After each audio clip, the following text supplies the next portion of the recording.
The story kicks off on a stormy night at the Black Death sect's mountain fortress.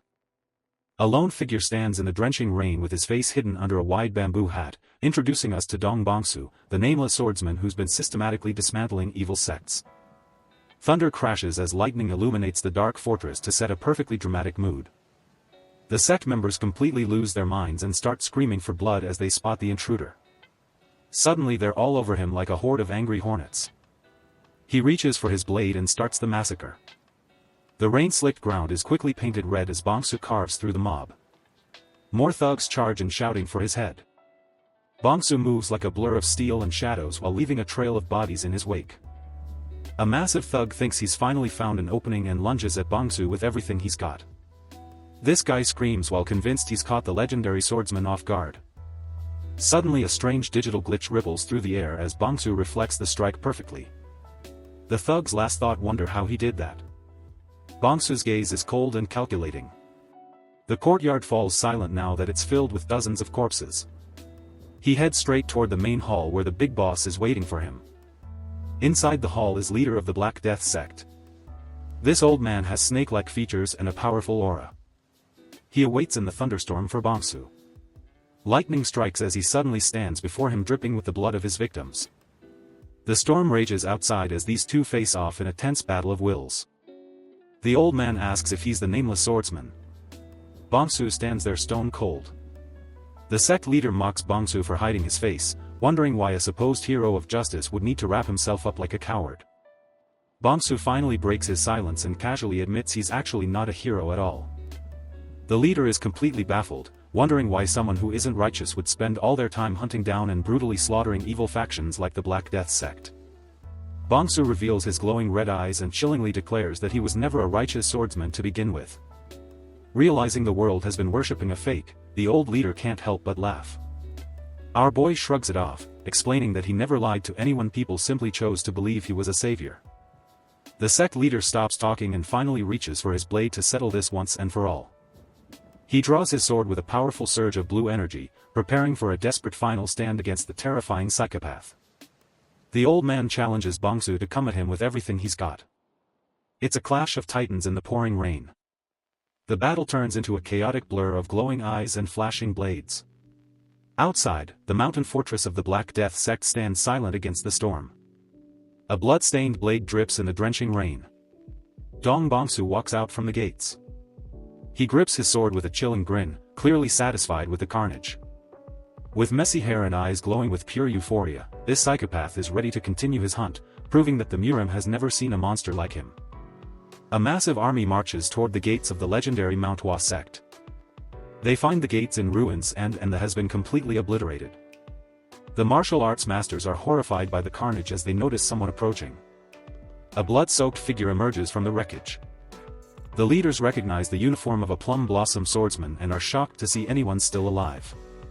He tells them that this annihilation was actually the work of one man. Suddenly, the scene begins to glitch with intense flashes of red light. The sect leaders don't waste any time and immediately order a full-scale attack. Chaos explodes as the first wave of warriors lunges forward with blood and steel flying through the air. A blinding light tears through the battlefield and slices through anyone in its path. One of the sect leaders roars in pure rage while demanding the bastard show his face. A man stands there calmly holding a severed head like a simple trophy. The heavy hitters from Shaolin, Wudong, Qingsheng, and Namgong have finally arrived to face off this psychopathic. Our boy stands there looking cold while totally ignoring the legends before him. One of the masters demands an explanation for the slaughter. Bongsu explains that he thought this sect was the strongest. He drops another severed head onto the bloody ground to emphasize his point. It turns out the beasts he was looking for were actually just weak little sheep. The sect leaders stare in disbelief as they realize this guy is completely insane. Dong Bongsu mocks them by asking if they're actually any tougher. That is the final straw for the leader, who roars with a fury that shakes the earth. The big shots of the Murim world flick up like the Power Rangers. They all pounce on Bongsu, ready to avenge their peers. Faced with certain death, Bongsu just stands there with a psycho grin. The scene glitches out and reveals that the entire bloodbath was just a virtual reality simulation. Meet the real Bongsu. He ponders if the combined attack from the game's sect leaders was actually a bit too much for him, touching his neck as if he can still feel the heat of battle. On the table sits the game box for Murim Online. This game is notorious for its gratuitous gore and extreme violence. Bongsu admits that there truly is no other game quite like it, clearly enjoying the visceral thrill. He turns his attention to a news broadcast on his TV while muttering to himself that he'll need to use a much more discreet method for his next operation. The reporter announces that a high-ranking executive named Mr. No of the Dito Corporation has gone missing. Our boy leans back and considers making assassination his next focus. Suddenly, a muffled sobbing sound echoes from behind the dark curtains, followed by a faint plea for help that breaks the silence of the room. The crying gets louder as the voice begs for mercy. Bongsu turns his head and casually remembers that he actually has a guest over. He reaches out and grabs a heavy sledgehammer and deals with his real-life hobby. He finds Mr. No tied up and bleeding on the floor, looking like a heavy-set man who has already been brutally tortured and is now desperately begging for his life. No's face is a complete mess of bruises and tears as he looks up at his captor. Bongsu stands over him with a sledgehammer resting on his shoulder and mocks the man, asking if he actually expects any help after everything he's done to others. The executive desperately claims he didn't do anything wrong, but Bongsu just grabs him by the chin and stares into his soul with a cold, terrifying expression. He looms over his victim like a shadow of death, the moonlight catching the edge of his hammer as he prepares to deliver his own twisted version of justice. Bongsu pulls out photos of No's own crimes, revealing that this businessman is actually a predatory monster who tortured and murdered innocent women for his own sick pleasure. He tells the crying man that if he were actually innocent, he never would have become a hunter's prey, making it clear that he only hunts the world's real carnivores. No completely loses it and screams in panic, offering a fake repentance while begging for mercy that he never showed to any of his own helpless victims. Bongsu begins his execution swing while noting that hearing the phrase, "spare me," over and over again from people like him is honestly starting to get a bit old. Dong Bongsu flashes a creepy grin, looking totally bored by the guy's begging. His eyes glow red as he lifts the heavy sledgehammer high. Suddenly his captive unleashes a burst of determination and headbutts Bongsu. Our boy moves with the speed of a seasoned martial arts pro as he dodges the desperate counterattack. No breaks the zip ties binding him. He stands tall with his eyes glowing white in the darkness while gripping the sledgehammer. No swings the massive weapon down. Bongsu weaves the first strike. He then winds up a mean left hook. The blow lands with devastating power. Mr. No is losing his mind in a state of pure panic and rage. Bongsu lands another crushing strike that sends his target stumbling backward. The big guy goes tumbling across the cold floor. Mr. No looks like a total wreck. He tries to crawl away into the darkness like a coward while begging for his life. The executive screams at the top of his lungs that he doesn't want to die, but his pleas fall on deaf ears in this soundproof chamber of twisted justice. Bongsu notes that most humans are just herbivores who live their lives in peace, but there's another category of people who think they can get away with anything. He explains that among the carnivore minority, there are those who think they are the top of the food chain just because they can bully people weaker than themselves. These predators spend their lives attacking and devouring the helpless, but they never consider what might happen when they finally run into someone who's even more dangerous than them. Mr. No finds the walk-in freezer filled with previous victims. Our boy reveals that he is the one who hunts those very carnivores, standing over Mr. No with his sledgehammer like a grim reaper ready to collect a wicked soul. With a terrifying red glow in his eye, he declares that he is a hunter. Mr. No is practically sobbing as he tries to back away. The cornered businessman screams one last insult at Bongsu while covering his face, desperately hoping for a miracle to save him. A sudden flash of light fills the dark room and interrupts the execution, momentarily blinding everyone as the sound of footsteps and shouting voices echoes through the entire basement. The police track the missing executive to this hideout, smashing through the door with their weapons drawn. They've finally cornered the psycho right in the middle of his brutal work. The officers scream for Bongsu to freeze while he stands over his victim, sledgehammer still in hand. He's caught red-handed, but he doesn't seem the least bit bothered by the guns. A no-nonsense detective named Ji Daehyo officially addresses Dong Bongsu by name, finally catching up to the man who has been leaving a trail of bodies across the city. Ji Daehyo holds up his badge and lists the heavy charges of kidnapping and murder while his entire tactical squad keeps their weapons trained on the cornered vigilante. The arrest is made official as Ji Daehyo stares Bongsu down, but our boy's glowing red eye suggests that he has absolutely no intention of going to prison tonight. Bongsu wonders how the police managed to find his private collection of mummified murderers. A sudden deafening crack echoes through the basement as a police revolver fires a warning shot, proving that the law is done negotiating with a monster like Bongsu. Gi Daehyo points his smoking gun forward and makes it crystal clear that the next live round will be aimed straight for Bongsu's heart if he doesn't freeze immediately. Our protagonist stands alone against an entire squad of armed officers, yet he remains remarkably calm as he stares down the barrels of dozens of guns without flinching. This desperate standoff reminds Bongsu of his final moments on the virtual battlefield, where he faced a sea of enemies before the simulation finally glitched out and ended. Instead of showing any sign of fear or remorse, a dark and mischievous grin spreads across Bongsu's face as he prepares to make one final, violent move. Bongsu asks Gi Daehyo if he is aware. If he is aware that the trembling and obese Mr. No is actually a serial killer who has brutally murdered 6 innocent women. Bongsu details the horrific crimes of Mr. No, explaining how the executive tortured his victims and took pictures of their pain before finally ending their lives in secret. Bongsu reveals that the entire room is filled with the mummified corpses of other killers just like No, proving that he has been hunting the city's worst predators for years. He views these men as nothing more than animals that need to be removed from the world, calling them carnivores that spend their lives preying on ordinary, everyday people. Bongsu identifies himself as the ultimate hunter who preys on those very carnivores, staring at the police with cold red eyes that reveal his own lack of human empathy. He suggests that the police should be shooting the real monster crying on the floor instead of the man who actually took out the trash for the entire city. Gi Daehyo casually lights a cigarette while still pointing his gun at Bongsu, looking completely unimpressed by the vigilante's twisted logic about who deserves to live or die.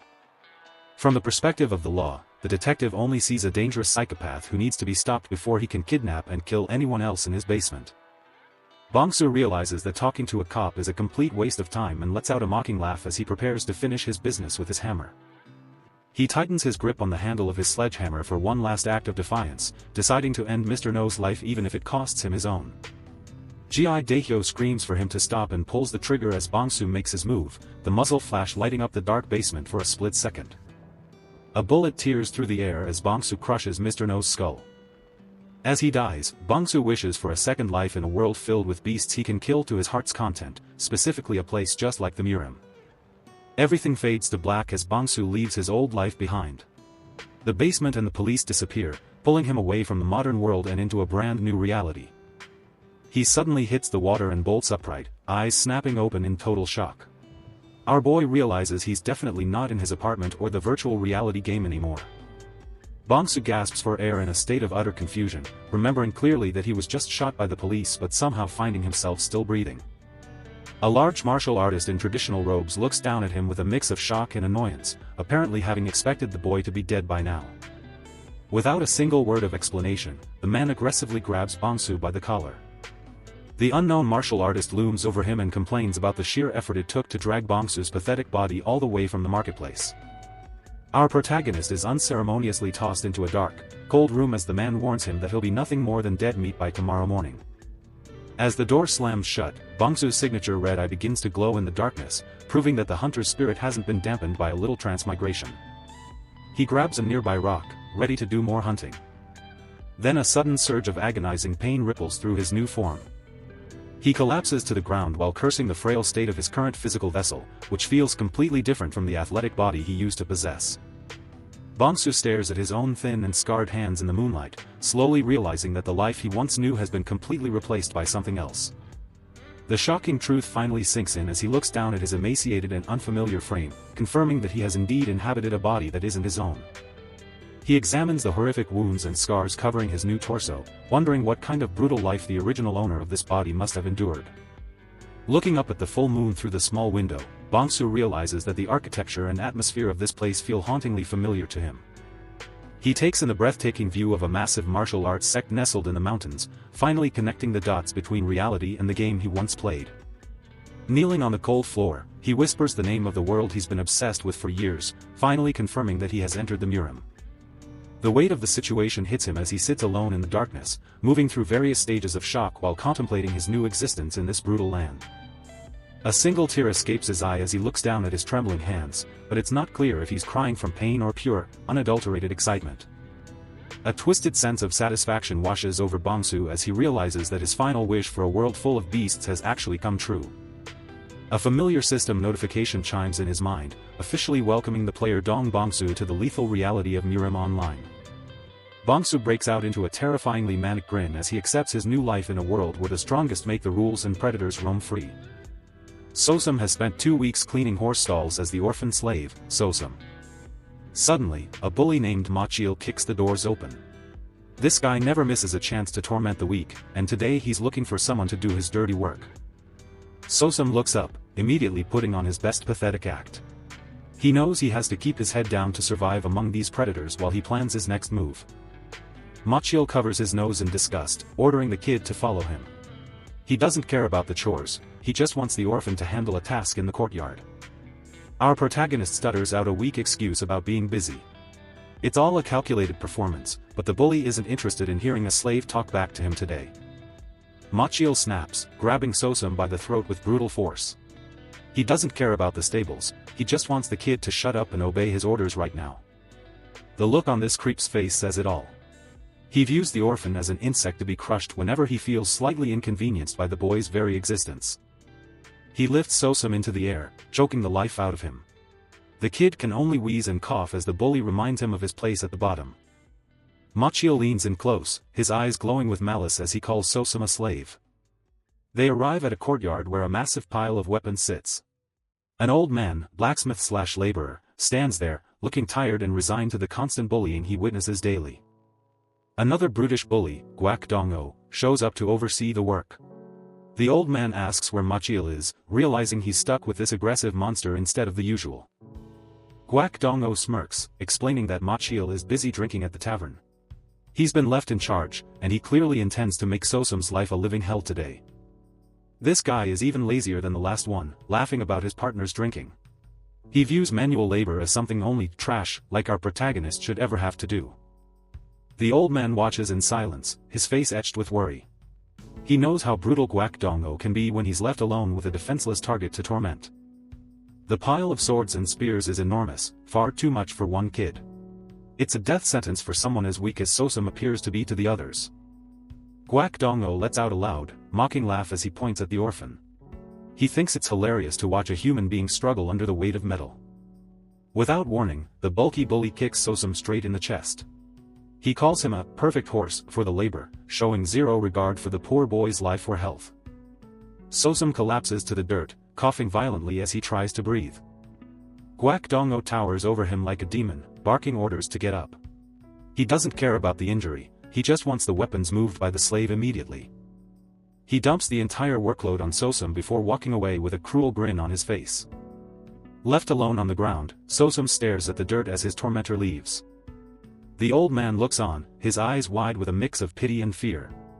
He's seen many slaves broken by this clan and expects Sosum to be next. He sighs and turns away, knowing he's way too weak to step in. In this cruel world, the weak have to stand by and watch while the predators hunt their prey. Sosum finally gets to work, dragging a massive sack of heavy weapons. Through intense struggle he drags the weapons away.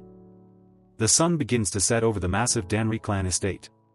It's another day of misery for the low-level slaves, but our boy knows his time is coming. The old man, blacksmith/laborer, tells him to take a rest. He can see that the kid is completely exhausted, even though he is too afraid to help him. Sosum stands perfectly still, appearing like a hollow shadow in the twilight.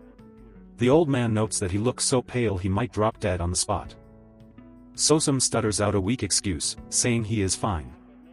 He gazes out at the clan's buildings, reflecting on the cruel hierarchy of the Murim. A dark and dangerous thought lingers in his mind. Why should he continue living like a pathetic insect? Suddenly, a massive and muscular fist clenches in the dark. A single red eye glows menacingly through the shadows. The monster of a man is here, and he is looking for a weak victim to torment for fun. This guy towers over the small kid, demanding him to scurry away. Sosum looks absolutely miserable and broken, he apologizes for bumping into them. With a sudden impact, the man begins his brutal assault. The bulky bully mocks the boy's entire existence. He asks him when and where it all went wrong for such a pathetic worm to end up like this. He laughs about the tragedy of Sosum's dead family. This guy thinks mocking a child's trauma is just a fun way to pass the time while he works. He continues the savage beating with zero mercy. He views human life as something to be crushed under his boots for his own sick and twisted amusement. Perhaps it was over for the real Sosum from the start. This world was never meant for the weak to survive, only for the strong to thrive. The original owner of this body begged for someone to save him. But in this jungle of monsters, no one hears the cries of a dying little lamb. Looking up at the barred window of his cell, Bongsu realizes the truth. The original kid who owned this body is gone, and he is the replacement. He recalls his first 2 weeks spent working in the stables. It was a time of constant humiliation, but he used it to learn about this world. Sosum. He stares at his own reflection in the water. That was the poor kid's name. A kid who died alone while being beaten by the clan. He looks around the dark stables one last time. This place represents the life of a herbivore, a life that he is officially leaving behind him forever. The real Sosum was actually beaten to death by those bullies. Now Bongsu has taken over the empty shell, ready to handle some late-game revenge for the dead boy.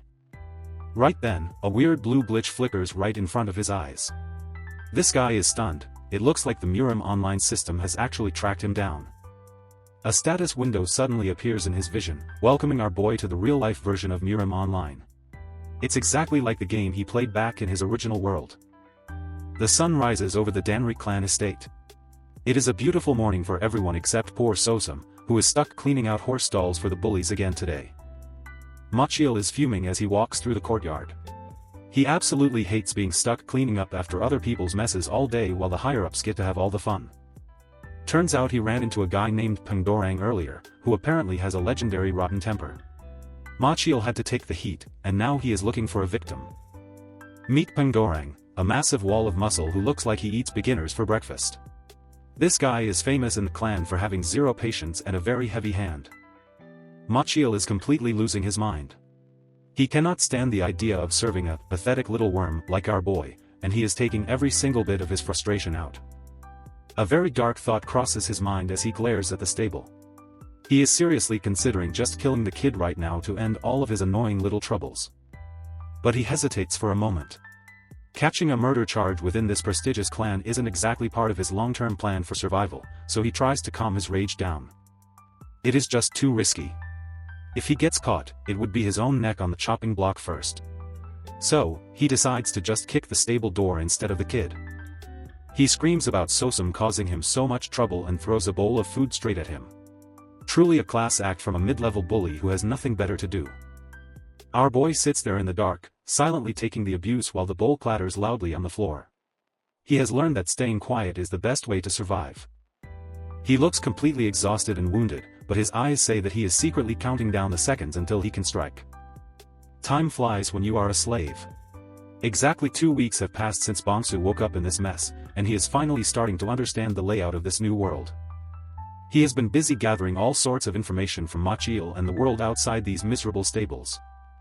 His first observation is a big one: the martial artists here are on a completely different level of power compared to anything he ever saw in his original life back home. The people here use Chinese characters for their writing, but this definitely isn't the China he knows from history books. This world has actual martial arts. Not the fake stuff from the gym, but the kind of fantastical techniques that you only ever see in movies or high-budget fantasy action novels. People are literally flying through the air and moving faster than a normal human I can follow. It is a terrifying display of power that makes his own status look pathetic. In this reality, those once fictional techniques are alive, breathing, and extremely dangerous. The martial prowess he used to play with in a game is now a very real threat to him. It is essentially a real-life version of Murim Online. Our boy has been dropped directly into his favorite video game, but this time there is no logout button for him to press. Then there is the system itself. A status window that only he can see is floating right in front of him, tracking his every move in this brutal and unforgiving new world. Everything seems to be functional. It is a literal cheat code in a world where might makes right, allowing him to see stats and skills that no one else can even perceive. At first, he genuinely thought he was just trapped inside a game.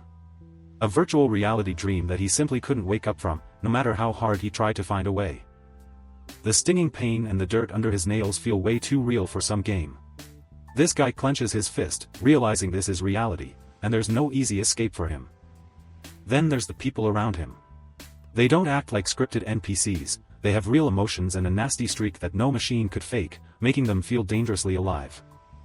The movements of these martial artists are far too fluid and organic to be mere digital animations. They move as if they are truly alive, breathing, and full of lethal intent. This leads to a fundamental question that has been plaguing his mind since he arrived here. Is he still a human being, or has he simply become a player in this world? Our boy sits in the dark shadows of the stable, silently contemplating his new existence. Suddenly, a familiar and annoying voice echoes through the silence, breaking his deep and dark train of thought. It is Gwak Dong-o, the local bully who just can't seem to leave a weak kid alone. He leans against the door, mocking Sosum for supposedly living a life of luxury as a slave. Gwak Dong-o leans in close, his face twisted into a truly repulsive and predatory grin. He thinks he is about to have some fun, but he has no idea what is actually coming. The bully looks down upon Sosum, expecting the usual trembling and pathetic begging for mercy. But this time, he notices something is very different about the look in the boy's cold eyes. Bongsu grabs the bowl and begins to drink, surprising the bully with his sudden and calm compliance. He is simply fueling up for the bloody spectacle that is about to take place. Gwak Dong-o is offended by the lack of fear and asks if the kid has finally lost his mind. He threatens to end his life right here, unaware that death is standing beside him. In a flash of red light and pure adrenaline, the tables are turned. Bongsu shatters the bowl strikes with the precision of a professional killer, catching the arrogant bully completely off guard in an instant. Sosum's eyes glow with a terrifying red light as the psychopath within finally takes full control. The mask of the weak orphan has been shattered, revealing the monster that was hidden underneath. Gwak Dong-o clutches his throat as blood begins to spray everywhere, his eyes wide with pure shock. He tries to scream for help, but only wet, gurgling sounds escape from his dying mouth. Bongsu leans in close to the dying man, his voice a cold and merciless whisper in the dark. He tells the bully that the weak kid he used to know is officially gone. The original Sosum died a long time ago in these very stables, beaten to death by cowards. Now, only a killer remains in his place, and he is hungry for more blood today. The bully's face is a mask of pure agony and terror as he realizes his life is over. He never expected his prey to bite back with such overwhelming and savage violence. Bongsu doesn't stop with just one strike, he continues the assault with a twisted and joyful intensity. He is finally letting out all the frustration of the past 2 weeks of slavery. He laughs maniacally as the blood spatters across the room, feeling more alive than he ever did in his old world. The rush of the kill is a drug he has missed dearly. Standing over the lifeless corpse of his tormentor, Bongsu is enveloped in a dark and murderous aura. He looks like a demon from the deepest pits of hell, finally set free to hunt. He wipes the blood from his face, noting how hot and real it feels against his cold skin. There is no doubt in his mind now about the nature of this world's reality. He looks up at the red-tinged sky, once again questioning his own place in this grand design.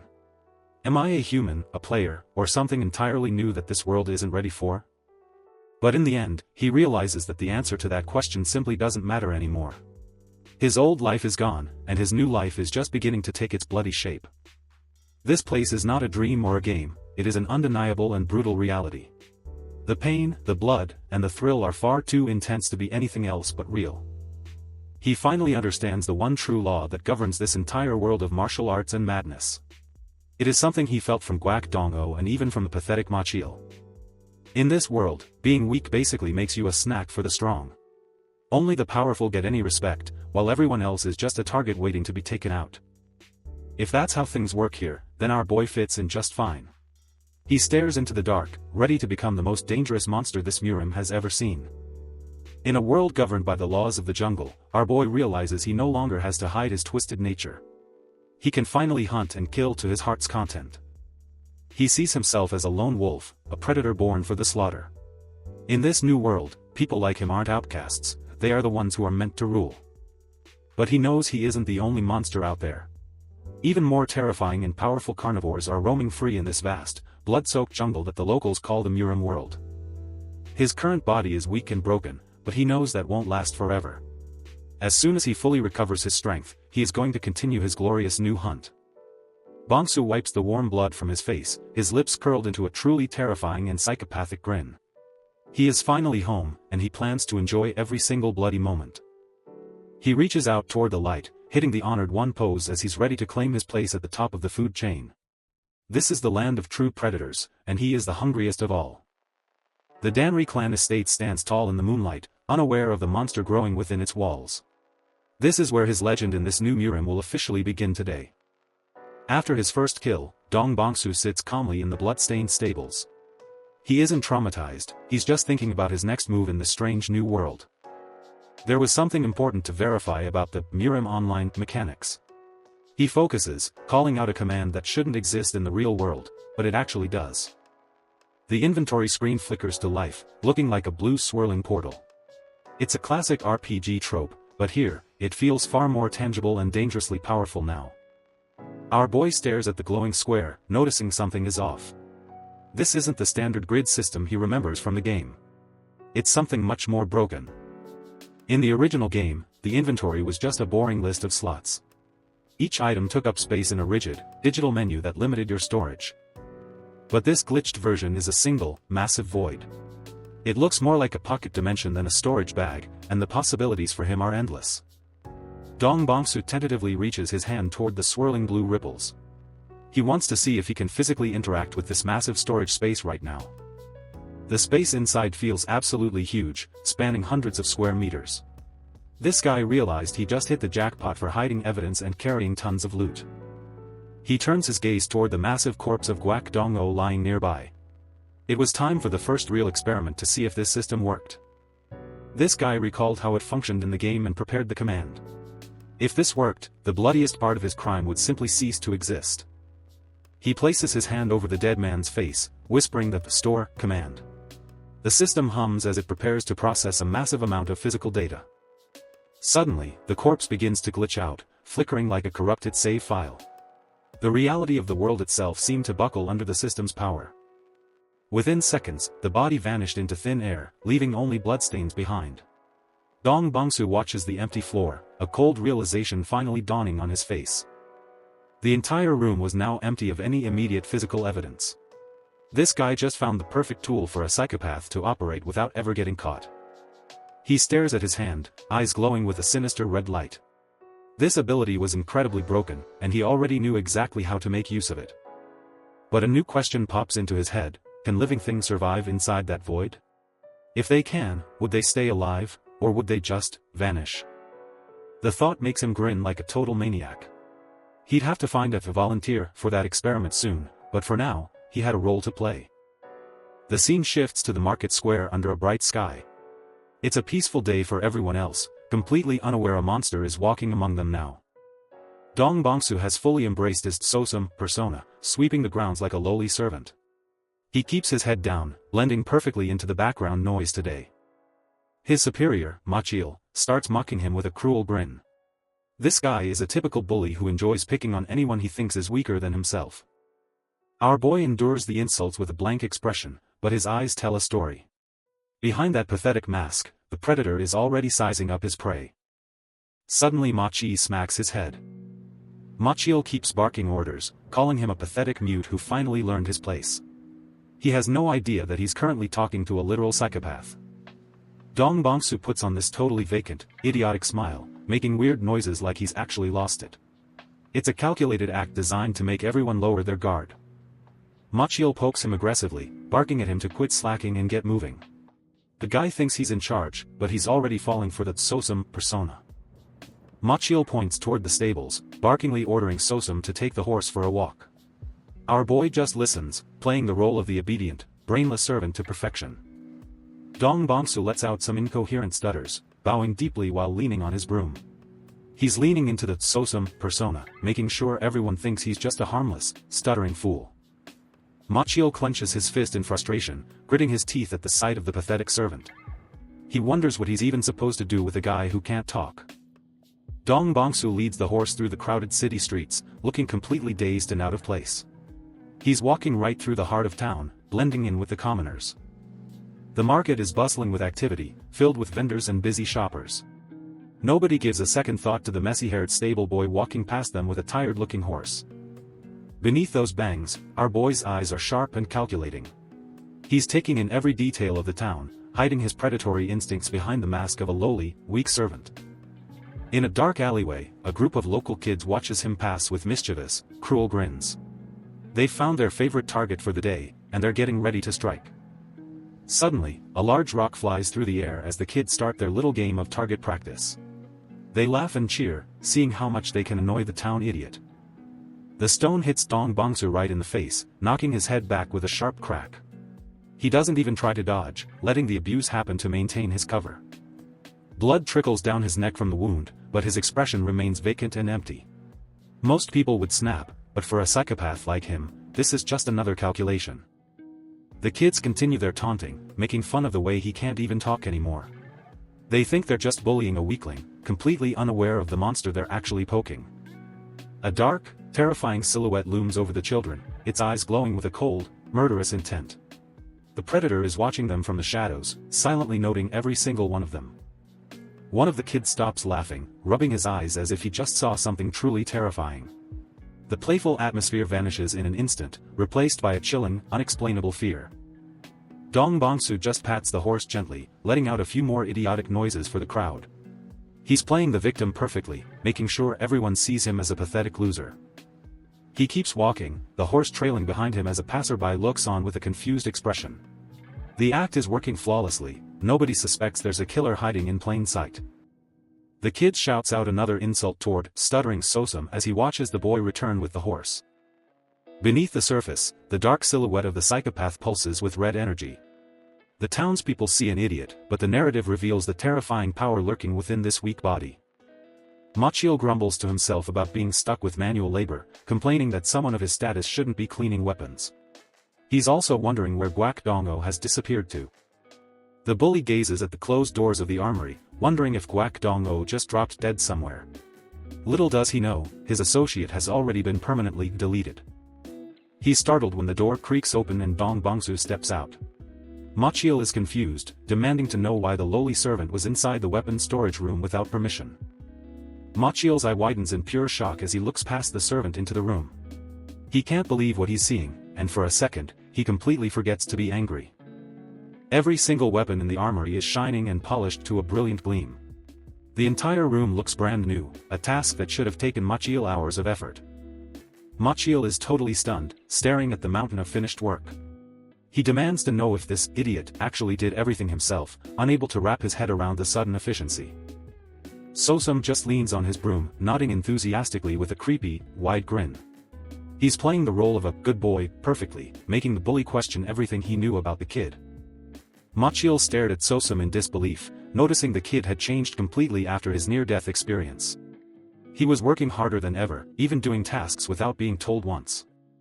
The bully wondered if the trauma had somehow fixed his brain. He started to believe the stuttering idiot had finally figured out how to survive as a proper human being. Dong Bongsu just flashed his usual empty grin and handed over a small, heavy pouch. He was playing the part of the submissive servant perfectly, buying his way into favor. Machio's eyes nearly popped out of his head when he saw what was inside. It was a bag full of gold coins, a literal fortune for a lowly guard like him. He let out a loud, hysterical laugh, slapping our boy on the back. He thought the kid had finally learned how the world works by bribing his way to safety. The lazy bully was ecstatic, telling Sosum to keep up the good work. He didn't suspect a thing, thinking he had finally broken the boy's spirit and gained a loyal dog. As Machio walked off with his new treasure, Dong Bongsu watched from the armory entrance. He maintained his pathetic stance, but the air around him was starting to shift. The moment Machio turned his back, the vacant look in Sosum's eyes vanished. His pupils glowed a menacing red, revealing the cold-blooded predator lurking just beneath that harmless surface. Machio strutted through the market at sunset, clutching the gold. Little did he know, Dong Bongsu considered that money to be nothing more than his fare for the afterlife. He laughed to himself, thinking about how everyone needs to be flexible to survive. He was already planning how to spend his sudden windfall on a night of total debauchery. This guy shook the bag, listening to the sweet clinking of the coins. His pockets were full for the first time in his life, and he felt like a king. Instead of his usual cheap drinks, he decided to visit the famous vixen, Chozian. He grinned like a total creep, imagining the night he was about to have. Machio arrived at the Phoenix Tavern, feeling like a high roller. He tossed the pouch of gold into the air, ready to show everyone that he was the man of the hour. The tavern owner greeted him with a sleazy, practiced smile. He recognized the smell of money instantly and started sucking up to the guard like his life depended on it. Machio didn't waste any time, demanding to see Chozian immediately. He had the cash to back it up, and he wanted the best the tavern had to offer. The owner bowed low, assuring his favorite customer that he would get his usual treatment. He was more than happy to provide anything for a man with a full purse. Machio burst into laughter, completely oblivious to the trap he was walking into. He was so blinded by greed and lust that he couldn't see the danger coming. The tavern owner's eyes gleamed with his own brand of greed as he watched the guard. He lived for high rollers like this, especially the ones who didn't ask questions. Machiel handed over a few coins as an advance, his hands shaking with excitement. He was ready to live it up, unaware that his time was rapidly running out. The sleazy owner told him to wait in the best room on the second floor. He promised to bring Chozian right away, treating Machiel like he was actual royalty. Machiel sat alone in the private room, drinking and waiting for his prize. He was in a state of pure bliss, thinking about how his life had finally turned around. The door slid open, and a beautiful woman in a revealing dress stepped inside. Machiel's jaw dropped. He had seen her before, but she looked even better in person. It was Chozian, the famous beauty of the tavern. She looked like a goddess in the dim light, and Machiel was already completely under her spell. Machiel blushed like a total schoolboy, frantically inviting Chozian to sit and join him. This guy really thought he was the luckiest man in the world at that very moment. Chozian knelt down to pour him a drink, looking graceful as ever. Our boy was trapped in a total fantasy, never noticing the predator watching him from the dark corners. Machiel is having the time of his life, laughing and demanding more wine from the beautiful Chozian. He thinks he's finally living the dream, completely unaware that his life is about to end. The creep continues to flirt, complimenting her delicate hands as he pulls her closer. He's so focused on his prize that he doesn't notice the tiny crack in the wooden wall behind him. As Machiel tells her to come even closer, a single red eye appears through the gap in the wood. Dong Bongsu is watching his every move, patiently waiting for the perfect moment to strike. The glowing red pupil stays fixed on the guard, radiating a cold and bottomless hunger for blood. Our psychopath has successfully cornered his prey, and there's nowhere left for Machiel to run. In the dark, Dong Bongsu's face twists into a terrifying, predatory grin as his eyes burn with a demonic light. The act is over, and the real monster has finally come out to play. Tavern owner directs Machiel to the second floor, promising a girl named Chozian. This tavern owner comments how he chose such a young girl. But he doesn't care what the client chooses as long as he gets paid. A silhouette stands at the entrance, casting a long shadow across the floor. It's our boy Dong Bongsu, though everyone here just knows him as Sosum. The owner immediately starts mocking him, calling him a mute half-wit. This guy thinks he's tough because he's big, but he has no idea who he's talking to. The guard gets right in Sosum's face, telling him to get lost before things get ugly.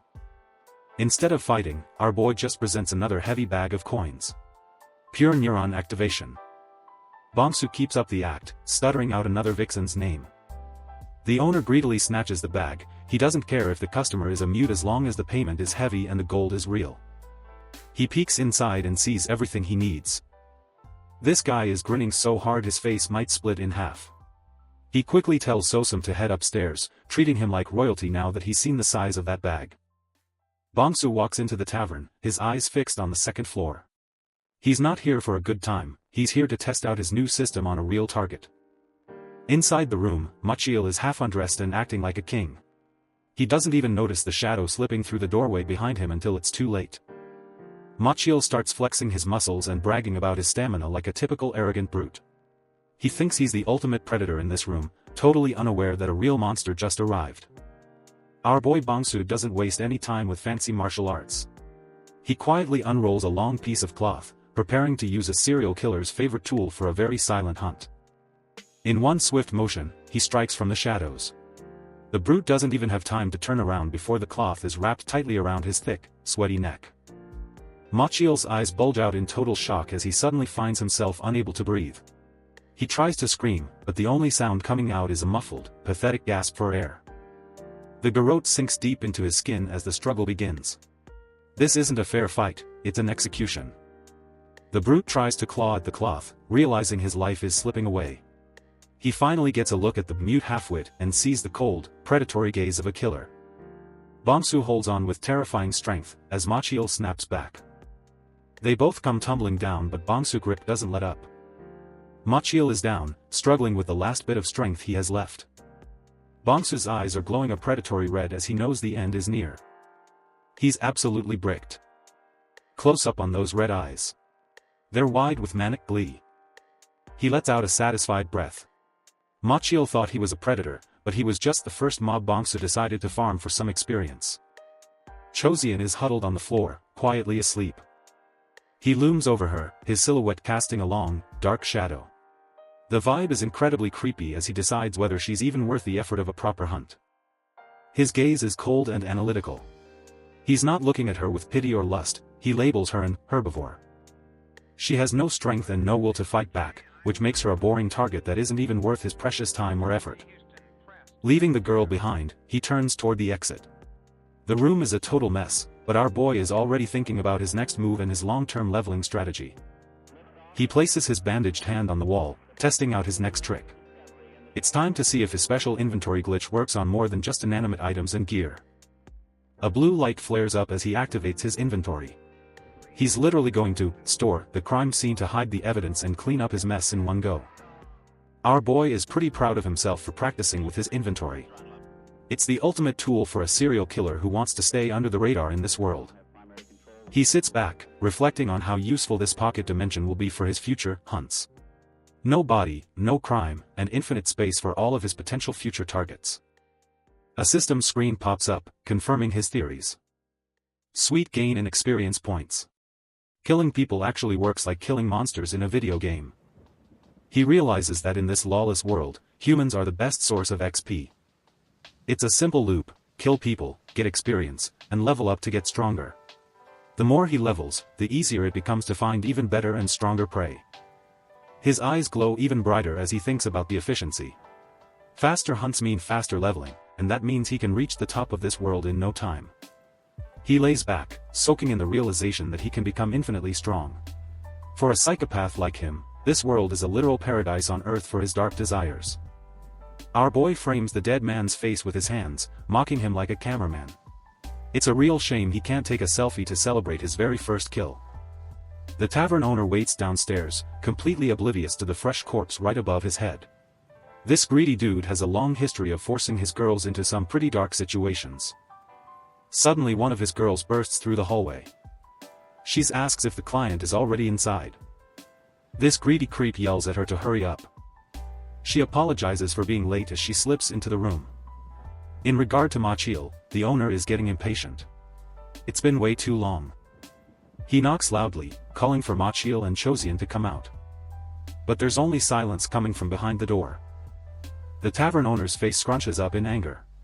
He thinks they're just ignoring him and wasting his time. Suddenly, a high-pitched scream rings out through the hallway. Chozian has finally found her voice, but it's only to express the pure terror of what she's seeing in that room. Panicked, the owner bursts into the room. He finds Chozian huddled in the corner, shivering under a blanket. The owner himself drops to the ground. He freezes as he sees Machil's lifeless body displayed like a sick trophy, hung from the ceiling. Welcome to Manhwa. It's a land of rich rivers and wide plains, basically the prime real estate of the Murim world. But where there's big money, there's always big trouble brewing. This place has been famous since ancient times for its fertile soil. Trade and commerce are booming here, making it the perfect playground for powerful clans and greedy merchants alike. Of course, money attracts the worst kind of people. Thieves and thugs started crawling out of the shadows, running rampant until the local martial arts experts decided enough was finally enough. High-ranking sects and noble clans stepped up to keep the peace. They dedicated themselves to the code of the Murim, establishing a system of law that even the boldest bandits feared. The Namgon clan is the top dog here, but the Danri clan isn't far behind. These two powerhouses run the show, keeping Manhwa under a tight, highly profitable grip of justice. The Danri clan has its own elite units, like the specialized Cross-Heaven Sword Division. But if you're looking for the real scary guys, you look toward their elite intelligence group. They call them the Black Crow Squad. Their information gathering is so legendary that even the beggar sect has to admit these guys are the kings of intel within Manhwa's borders. Lately though, even these top-tier detectives are hitting a wall. A new, bizarre case has surfaced that's leaving the entire squad baffled. This isn't just a simple crime, it's a mystery. Meet the man in charge, G.I. Daehyo. As the leader of the Black Crow Squad, he's seen everything, but this latest series of events is enough to give even him pause. He calls it a suicide plague. Over the last few months, nearly 100 people have ended their own lives. It's a massive spike that makes absolutely zero sense to him. Usually, it's 1 or 2 cases a month, tops. But this volume is insane. G.I. Daehyo knows something is definitely off, and his gut is telling him this isn't just depression. The weirdest part? Every single scene is flawless. The evidence points straight to suicide every time, with no signs of a struggle or anyone else being present during the act. But Gi Daehyo is a realist.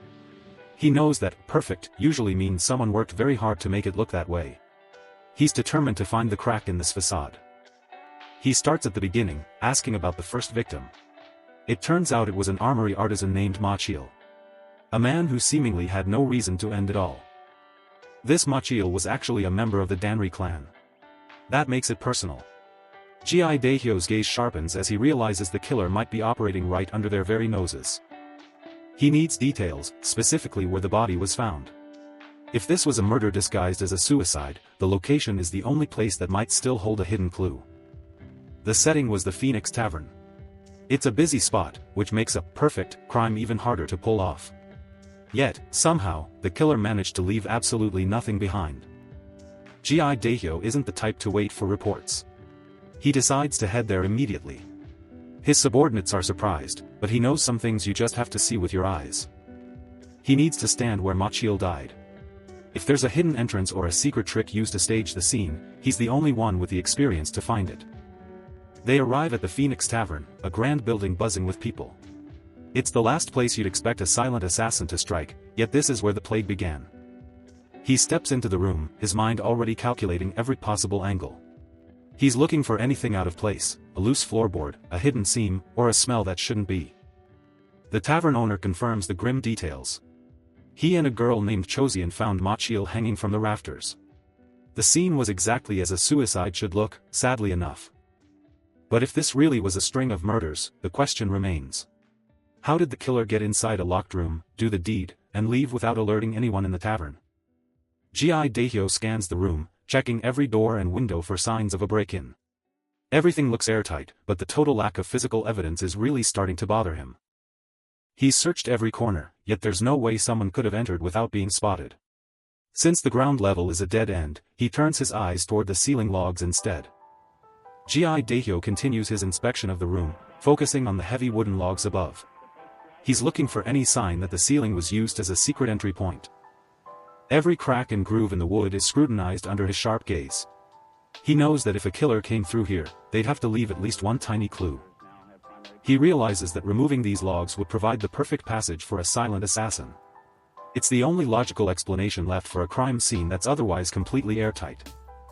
But here's the kicker, the logs have never been moved. The dust and settle tell a story of complete stillness, making his only viable theory fall apart before his eyes. Gi Daehyo looks up, feeling the weight of the impossible. He asks the workers if there's any trick to removing the logs without taking the entire roof apart first. The answer is a flat no. Those logs are set into deep grooves in the floor and ceiling beams. Moving them without a full demolition is physically impossible. You can't just pull them out or slide them aside. The entire structure would have to come down, which obviously didn't happen while Ma Chil was busy ending it all. This leaves the veteran detective with a massive headache. If no one could enter through the ceiling, the door, or the windows, then was it actually a suicide after all? Gi Daehyo isn't convinced. He pivots his investigation, asking if there was anyone staying in the room next door when Ma Chil's body was discovered in this very spot. The tavern owner bows low, confirming that another guest arrived right around the same time as the victim.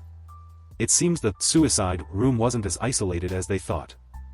This is the first real lead he's found in this mess. His eye twitches with a mix of suspicion and intensity as he demands to know the guest's name. The name that comes back is Sosum of the Danri clan. A lowly servant from his own clan was right there, making him the prime suspect in this mystery. Meanwhile, our boy Dong Bongsu is just chilling in the city, leading his horse through the busy streets. He's completely oblivious to the elite detectives currently hunting him down. He's busy checking his Murim online system, analyzing the experience points from his latest kill. Turns out, killing martial artists is way more profitable than just taking out commoners. Bongsu realizes the guy he just offed must have been a martial artist. The system doesn't lie, and the massive EXP gain is all the proof he needs. It's basic gaming logic, the stronger the enemy, the bigger the reward. He clenches his fist, realizing that his path to power is paved with the bodies of skilled warriors. But he's also a realist. He knows he's currently too weak to take on any real masters. Even a bottom-tier warrior from the Danri clan would probably wreck him. He needs a middle ground. Prey that's stronger than a regular peasant but not quite a legendary master. He needs bridge prey to help him level up safely. Right on cue, a sketchy voice rings out. A toothless thug with a nasty grin recognizes him as Sosum, the half-wit servant everyone in town loves to bully. Bongsu finds himself cornered by a group of street thugs led by a man named Django. These guys are looking for a fight, and they've picked the wrong target. The thugs are getting annoyed by his lack of reaction. They wonder if he's actually giving them the silent treatment or if he's just too stupid to be scared. Bongsu stares at them with dead eyes, completely unimpressed. To him, these street thugs aren't a threat, they're just a convenient source of low-level experience points waiting to be harvested. The bullies continue their mockery, laughing at how a member of a prestigious clan can be such a loser. They're just digging their own graves at this point. A thug starts mocking Bongsu's life, laughing at how he spent his days being pushed around by trash. This bully thinks he's won, but he has no clue who he's really facing. He leans in close, mockingly suggesting they have a private chat. He thinks he's just cornered a helpless servant, having no clue he's actually taunting a literal monster. The thugs shove Dong Bongsu into the wall of the narrow alley, roughly grabbing his horse's reins. Our boy just takes it, maintaining his pathetic Sosum facade for now. Bongsu stares up with one red eye, calmly weighing his options. He wonders if he should just murder everyone right here and stage it as a mass suicide. He considers using his inventory to stash the bodies and dump them later. It's a clean plan, but he's worried that causing a scene might draw unwanted attention. Plus, these low-level thugs barely give any experience points. He decides to just take a beating now and deal with them later, keeping his true power hidden. One of the bullies winds up a heavy punch, mocking Sosum for looking too plump. Apparently, these guys think being a lowly servant means you've been living the high life. Before the fist can land, a voice rings out ordering them to stop. The thugs freeze as a tall figure emerges from the shadows of the dark alleyway. Django steps into the light, looking pretty disappointed in his crew. He scolds them for not bringing the guest over nicely, though his own smile is anything but kind. The unnamed thug instantly cowers, stammering Django's name in pure terror. Bongsu's gaze sharpens as he recognizes the newcomer. Django isn't just any street thug, he's a real threat, and his presence changes the math for our boy's survival. Django ignores the thugs and goes straight for the horse, admiring its build. He's clearly more interested in the animal than the half-wit holding the lead. He strokes the horse's neck, explaining how his boss in the dark society is obsessed with fine steeds. He's already decided this animal is his ticket to a promotion. The gang leader turns back to Bongsu, mockingly asking for his opinion on the theft. He's so overconfident he doesn't even see the predator staring back at him. He grins widely, showing off his sharp teeth and a look of pure, unadulterated arrogance. He thinks he's won before the fight has even started. Big mistake. Bongsu senses the blatant killing intent radiating off the man. He realizes Django never intended to let him live, the plan was to kill him and take the horse. Django is a predator, but he's chosen the absolute worst person in the world to prey on. The air turns cold as Django says he doesn't ask twice, his voice echoing with a terrifying authority that freezes the thugs in place. Bongsu stares Django down, challenging the bully to just go ahead and try to kill him. The mask is completely gone now, replaced by a cold, murderous intensity. The unnamed thug nearly jumps out of his skin. He's shocked to hear the mute half-wit actually speak, and the tone alone is enough to make him regret everything. Bongsu doesn't waste any more time, calling upon his inventory skill. A swirling, digital-like void erupts from the air and a sword emerges. Django's face distorts in a horrific mask of agony and confusion. He's being erased from existence, caught in the pull of a power he can't even begin to understand. The gang leader's eyes bleed as he realizes his life is over.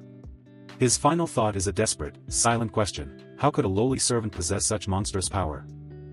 A blade emerges from the inventory portal, impaling Django and ending his struggle. The predator has become the prey, and the erasure is almost complete. A blinding light starts swallowing Django whole. The remaining thugs can only watch in total shock, realizing this kid is way more dangerous than any warrior they've ever faced. A system alert pings in front of Bongsu, congratulating him on hitting level 2. Dong Bongsu stands at the center of a swirling vortex of dark energy, his silhouette looking more like a monster than a man. The alley is now a slaughterhouse. Unnamed thug is absolutely losing his mind. He screams that Sosum is a demon, his previous arrogance replaced by a frantic, toothless desperation to escape the inevitable. From the shadows, Bongsu's red eyes glow with a chilling intent. The remaining thugs scream for his death, but their cries are just the sounds of prey cornered by a predator. The alleyway felt like a trap. As the light faded, the lone survivor stared into the shadows, his mind racing with terror at the sight of the monster approaching him. The thug shrieked in desperation, begging for mercy that wasn't coming. His face was a mask of pure agony as he realized he was totally cornered in the dark. A sudden flash of movement ended his attempt to flee. The coward collapsed onto the hard ground, groaning in pain. He had nowhere left to run, trapped between the narrow walls of the alley and a man who wasn't human. Fear gripped his heart as he stared at the damp floor, realizing his life was slipping away. He couldn't believe this was happening to him after years of bullying others. The thug crawled through the dirt, desperate to find an exit. He once saw the protagonist as a harmless target, but now that same loser was his judge and executioner. Shadows loomed over the fallen criminal as Dong Bongsu stepped closer. The once cocky bully was now just a shivering mess on the ground, waiting for the inevitable blow to fall. He pleaded, claiming he was just trying to make some easy money. But excuses didn't matter as he's knocked out. Dong Bongsu grabbed the man by the collar, dragging him deeper into the darkness. The alley fell into an eerie silence as the interrogation began. Dong Bongsu sat calmly over his prey, letting the heavy weight of the situation crush what was left of his spirit. The survivor jolted awake, screaming as the pain returned with a vengeance. He looked up, his eyes wide with shock as he realized he was still trapped in the nightmare. He scrambled back, pointing a trembling finger at the silent figure. In his mind, Dong Bongsu was no longer a simple servant, but a terrifying demon born from the night's shadows.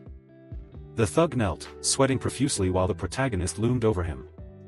A cold blade pressed against his skin, cutting off his breath. Dong Bongsu's eyes glowed with a predatory hunger as he leaned in. He wanted names. The terrified man stammered, mentioning Jang Ho. Dong Bongsu listened intently, the knife never wavering from its target. The thug shrieked about the black society, he was desperate to say anything to keep that blade away. They are a group of criminals ruling the back alleys of Bangyang. They were predators, but they had never met someone like Bongsu. The pressure of the knife increased, drawing a tiny drop of blood. Dong Bongsu prompted him to continue, his voice calm and terrifying as he asked about the group's leader. Spilling every secret, the coward identified Bang Payom as the man behind the order. Dong Bongsu contemplated the hierarchy of the black society, seeing them as nothing more than organized crime. In his eyes, they weren't a threat, they were just leveling fodder waiting to die. This guy completely broke down, sobbing while he spilled every secret he had. Dong Bongsu just flashed a chilling grin, promising to spare the guy if the info was legit. It was a total lie, but it kept the thug quiet for what came next. The thug stared in disbelief as that he may just live. The light left his eyes as the thug collapsed into a pool of his own blood. It was a gruesome sight, but Dong Bongsu didn't feel a single shred of remorse. Activating his inventory, our boy watched as the corpse began to digitize and vanish into thin air. Bongsu exhaled, scanning the dark alley to make sure he hadn't missed anyone. The alley was completely empty now, save for his horse waiting patiently in the shadows. He had erased every bit of the struggle, leaving the scene looking like nothing ever happened. Exhaustion finally hit him, and the dude slumped against the cold stone wall to catch his breath. His gaze sharpened as he processed everything he'd just learned about the local power structure. A vision of the wicked sects filled his mind as he planned his next move. He needed targets that weren't too strong, but would still give him enough experience to keep leveling up. This guy realized he'd just stumbled upon the perfect farm for experience points. The black society was full of greedy thugs who were just waiting to be harvested by a real predator. From now on, his mission was clear, he would systematically hunt down every member of the sect. After leveling up, he noticed something incredible, all his old scars and recent wounds were completely gone. The system had fully restored his body, leaving him feeling better and stronger than ever before. He stared at his hands, wondering about the limits of this healing power. If his heart or brain were damaged, would the level up still be enough to bring him back from the dead? Knowing he had a safety net made him feel much more confident about taking bigger risks. As long as he was close to leveling up, he could push himself to the absolute limit. But there was one major catch that he couldn't ignore. He remembers the pillar of light erupt around him, realizing how dangerously this flashy display actually was. This guy knew he had to be more discreet about his powers if he wanted to survive long-term. One wrong move and the most powerful masters in the land would be on him. He also had to keep his inventory usage a secret from any potential witnesses. If people saw him making bodies vanish into thin air, they would immediately know he wasn't just ordinary. To stay safe, Dong Bongsu decided he needed to blend in with the commoners as much as possible. When you look like everyone else, nobody suspects that you're the one thinning out their own ranks. He made a mental note to only level up when he was completely alone or far away from prying eyes. Looking back, he realized that Executive Jang Ho could have actually been a problem if he'd been more careful. It was a close call that reminded him not to get too cocky. As dawn broke, he led his horse toward the city gates, his mind racing with new plans. His simple mute persona was starting to feel like it wasn't enough protection for him anymore. Dong Bongsu blended into the morning market crowd, keeping his head down to avoid any unwanted attention. He needed a new target fast before the authorities started sniffing around for clues. A massive hand suddenly gripped Dong Bongsu's shoulder, stopping him dead in his tracks. A cold voice rang out, calling him by his servant name and shattering his peaceful morning. An unknown martial artist in blue robes with a thick mustache and glowing blue eyes stared him down. He was clearly an expert investigating the death of Machel. A system error pops up. It appeared right after Dong Bongsu hit level 2. He's clearly the cause of the glitch. His existence violates the game's logic. He shouldn't even be here. He sits in the stables, analyzing the discrepancy. He stops overthinking and opens the status menu. His red eye reflects the screen's blue glow. His hidden stats are now measurable gauge bars. The system still can't quantify this reality. Dong Bongsu taps the skill tab to check his powers. It lists basic moves like slash and thrust. He finds block, strike, and a new spirit eye skill. They're standard passives every player gets. But spirit eye is a skill he's never seen. A blue icon flares within his right eye. Spirit eye is activating on its own. Warning, a high-level enemy is within 20 meters. The timer counts down as the threat nears. Dong Bongsu waits in the stable shadows. He realizes they're probably not an enemy. Nobody would walk in so openly to kill him. The footsteps belong to someone powerful. He's not sure how big a 10-level gap is, but it has to be massive. How many lives would he have to take to bridge that gap? Tens of thousands? The intruder's power could possibly be greater than that. He closes his eyes, ready to play the fool. The unknown martial artist enters with a Danri subordinate, a loyal guard. The master looks at the shivering servant with suspicion. He grabs Dong Bongsu by the collar, asking if he's Sosum. His grip is tight as he looms over him. He asks if Dong Bongsu killed Machel. He puts on a show, screaming in terror. The master begins to pump chi into him to scan his body. Energy flows through him, searching for martial arts. Dong Bongsu's system marks him as empty. Finding nothing, the unknown martial artist lets go. He orders his man to leave, disgusted. The Danri subordinate follows him out. Dong Bongsu stays down until they're gone. He stands up, his fear vanishing instantly. His eyes glow red as the door shuts. The Danri subordinate asks why they're leaving without a proper interrogation. The unknown martial artist admits he was suspicious of the boy. He explains that he infused his chi into the kid to check his pulse. The Danri subordinate asks what he discovered. The master says the boy is empty, with no internal energy at all. He wonders if all those people really did commit suicide. The so-called suicide plague has finally vanished from Bongyang. Contrary to Ji Daehyo's fears, the deaths have stopped.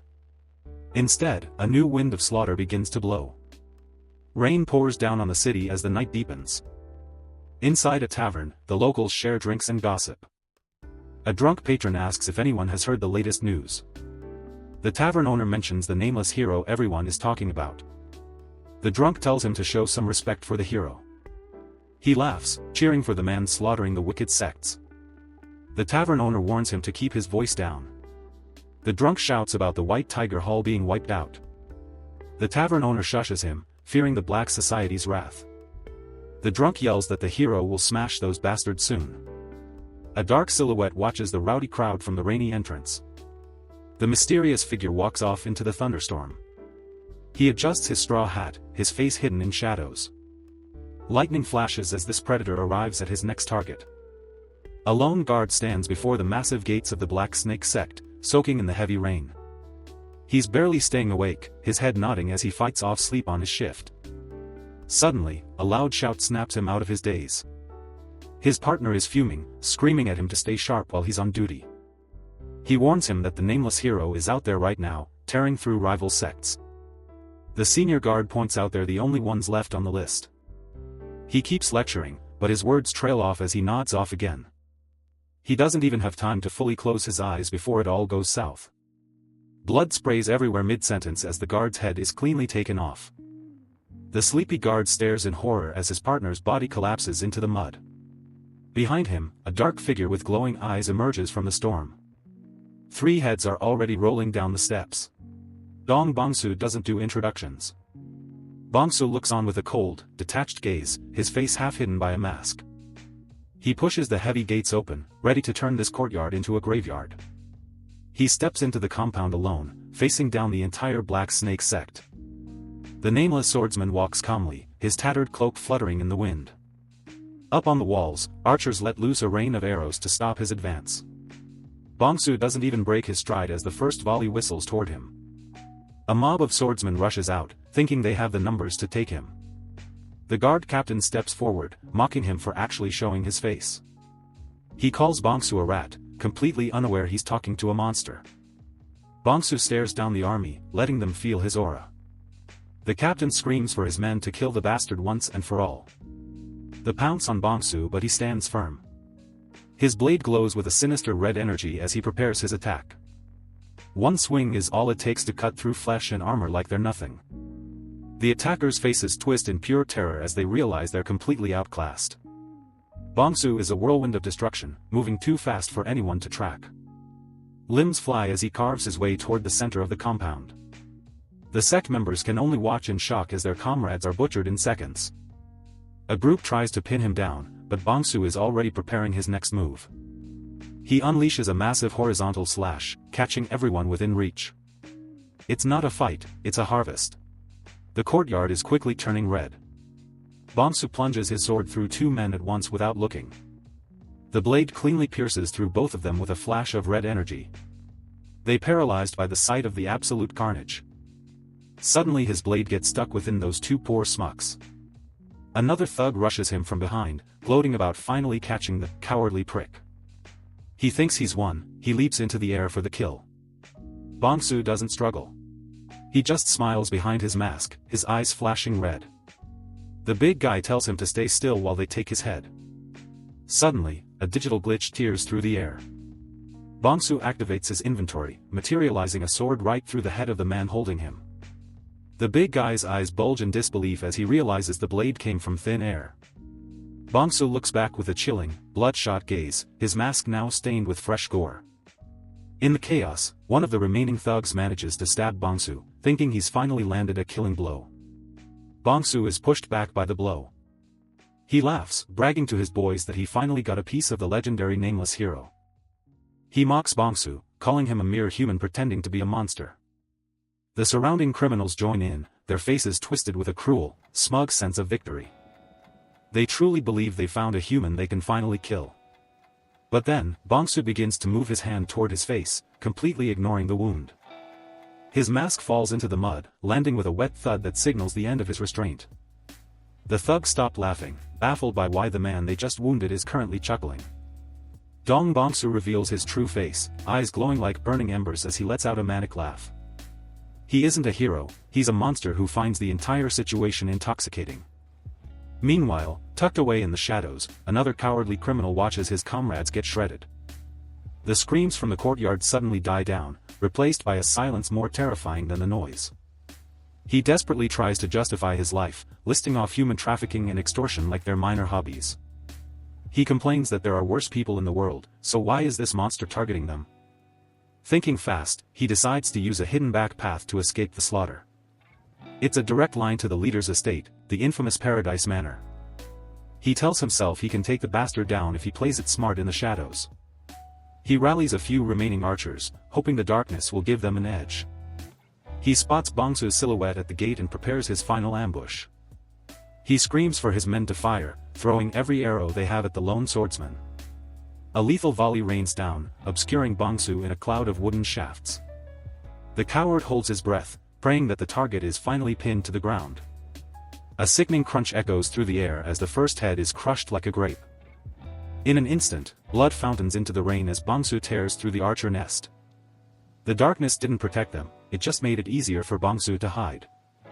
The coward stumbles back, his voice trembling as he realizes he's the only one left standing. He looks around at the piles of corpses, unable to process the total annihilation of his crew. He begs for mercy, asking if this is really what the nameless hero is supposed to do. He screams at Bongsu, demanding to know why they're being judged so harshly for their minor sins. Bongsu stares at him with an intensity that would freeze a man's heart. The criminal's face is a mask of pure terror as he realizes he's been talking to a wall of death as he's decapitated. Bongsu tells him he only wants one thing. And that one thing is their lives. No more, no less. We get a good look at the carnage, leaving nothing but a sea of bodies in the Black Snake sect courtyard. Lightning splits the sky, illuminating the path toward the main estate. Bongsu sets his sights on his final target, the sect leader, Bang Pyeom. Dong Bongsu started his hunt with the White Tiger unit, taking them out one by one. He admits he was still weak back then, but killing the low-level thugs helped him grind. He used every dirty tactic possible, ambushes, traps, and even a bit of arson. By the time the unit leader caught on, the damage was already done. More than half of his elite force was dead before they even saw Bongsu's face. In the chaos, the townspeople gave him a fancy new title, the Nameless Righteous Swordsman. Having a heroic reputation made it way easier to slaughter the rest of the criminal underworld. Killing the White Tiger leader pushed him to level 5 and unlocked some serious firepower. He finally gained his first active skills, including the deadly Three Forces sword art. These techniques were exactly what he needed to step up his killing game. Now he was strong enough to stop hiding in the shadows and face his enemies head-on. He'd become such a local legend that even the neighborhood kids were playing as him.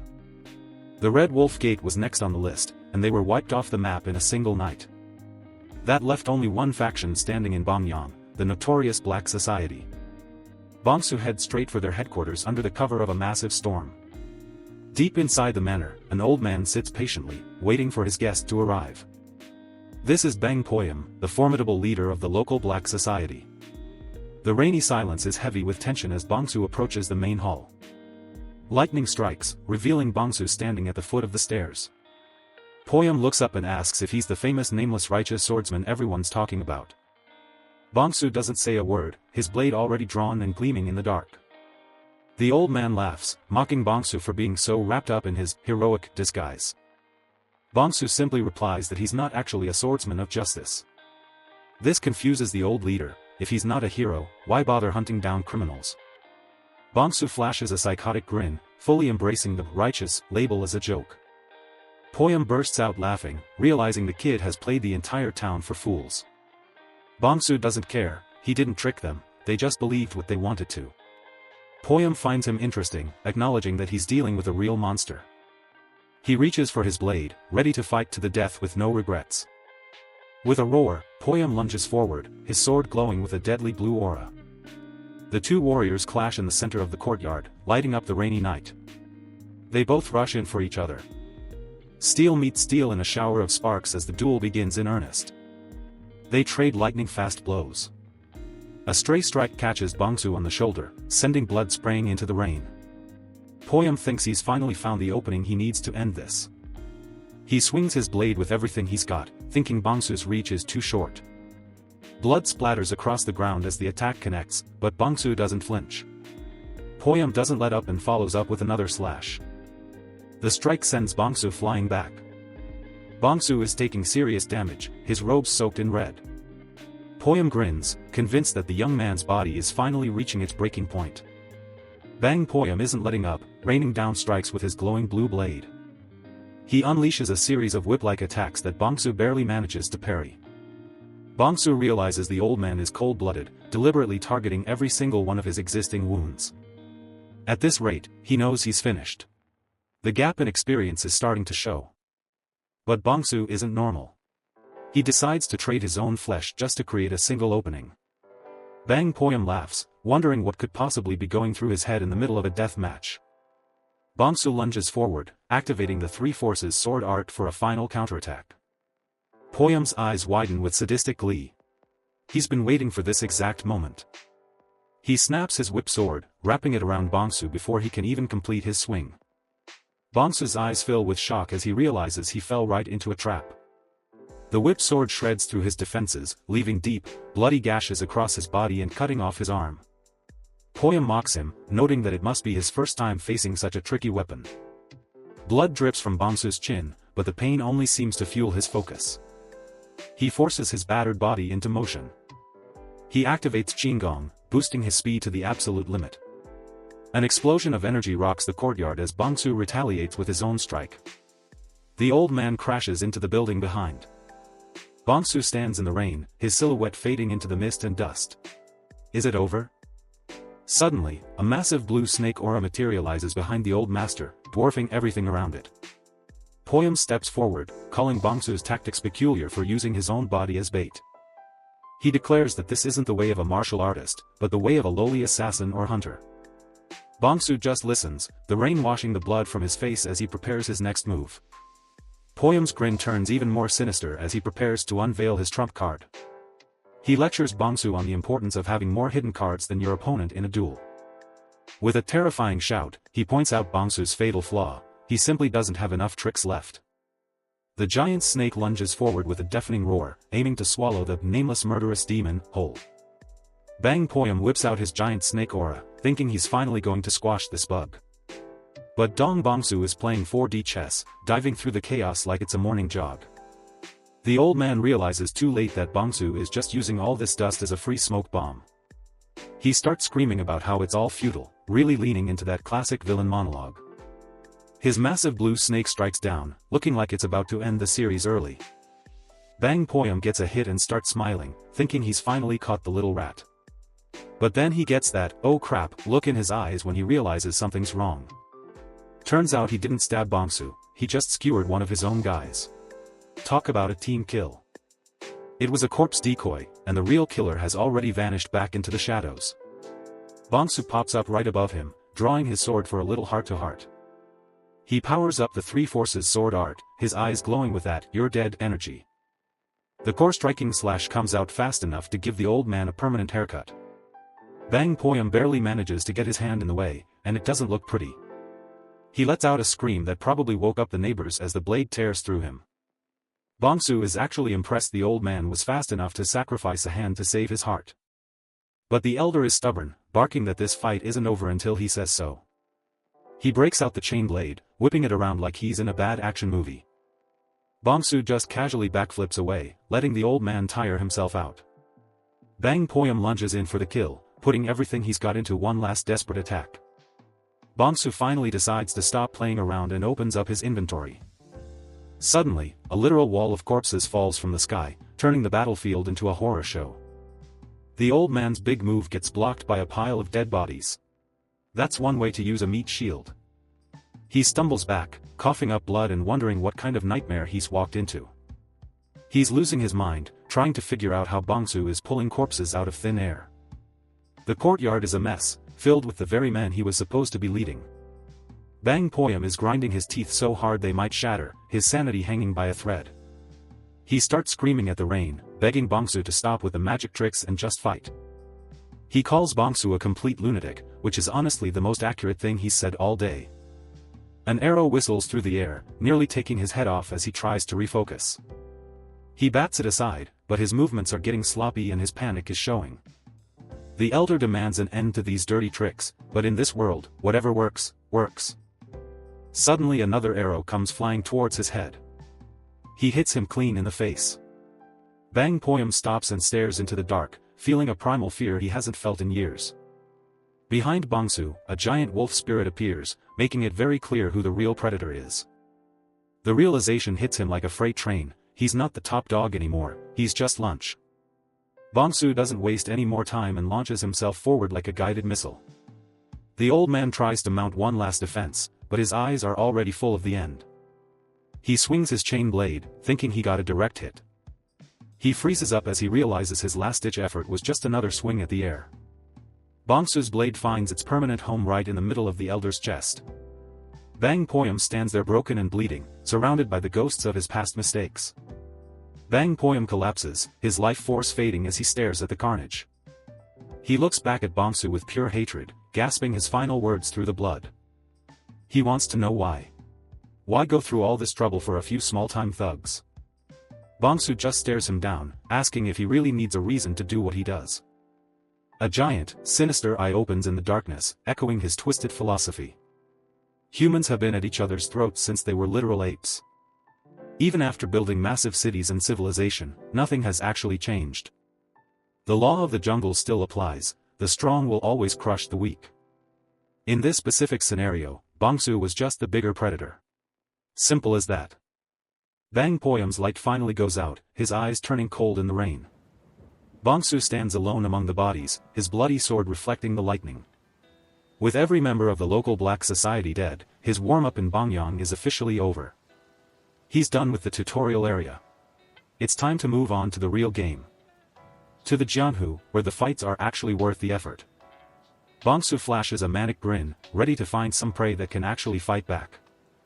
Meanwhile, deep in a hidden mountain palace, something much bigger is stirring. A long hall is filled with guards, all waiting for a word from the man on the throne. A silhouetted figure, known as the mysterious leader, sits in the shadows, radiating pure authority. He asks his subordinates how long they have left before the demonic war begins. The answer is exactly what he wanted to hear: 2 years until the big war. It's time to stop waiting and finally put the grand plan into motion. The mysterious leader addresses Guangwun, one of his most trusted agents. Guangwun, the gray-haired subordinate, bows so low he might as well be part of the floor. The order is given, it's time to execute the first stratagem. Guangwun accepts the mission without a second thought. The real nightmare has just begun. The city is buzzing today, and it's not because of a sale on tea leaves. Dong Bongsu strolls through the market, blending in like a normal guy with a horse. At the local pub, the gossip mill is running at full capacity. Everyone's talking about the nameless swordsman who turned the local gang into a memory. One guy thinks righteous should be added to the title. Fanboys, man. But there's always one guy in the group who has to play devil's advocate. He wonders if killing that many people is really hero behavior. His buddy isn't having it. He slams the table ready to throw hands. To him, those scumbags deserved every bit of what they got. The skeptic still isn't sold on the whole mass murder as justice thing. But let's be real, neither the government nor the good guys ever did squat for them. In their eyes, the nameless swordsman was the only one who actually put in work. The mood at the table is heavy with the harsh reality of their world. Without a guy like him, the common folk are just targets for the next gang. The whole street erupts. Everyone's a fan of the mystery murderer now. Bongsu just keeps walking while the town cheers for his alter ego. He's done here. Time to pack up and find some fresh trouble. Night falls, and things are about to get a lot more interesting. Bongsu heads to the stables, probably thinking about a quiet night's sleep. His system has other plans. Level 10 plus threat alert within 20 meters. Game on. His eyes flare red as he locks onto the source. His spirit eye is screaming that something big is behind these doors. He cracks the doors open, and it definitely isn't just a horse inside. 2 powerful figures are having a secret meeting in the dark. Meet Gi Daehyo, the leader of the Black Crow unit. Not a guy you want to mess with. And next to him is Danri Chanwa, the big boss of the Danri clan. Bongsu keeps his cool, observing these high-level predators from the shadows. He plays the part of the lowly servant, bowing low as they approach. Chanwo pets his horse, sounding like he's about to give up something precious. From the ground, Bongsu watches their every move. He's not missing a thing. He notices Chanwo is somehow floating above the ground, a testament to his martial arts mastery. The Namgung clan is having a wedding, and everyone wants an invite. Daehyo is surprised the boss is giving up his favorite horse as a wedding gift. Chanwo is thinking bigger. He wants to plant his own people in the Namgung clan. His children if possible. He's got that look in his eye. The kind that says he's willing to sacrifice anything. Is this about a marriage alliance or something much more sinister? He's basically saying he wants as many assets in this family as possible.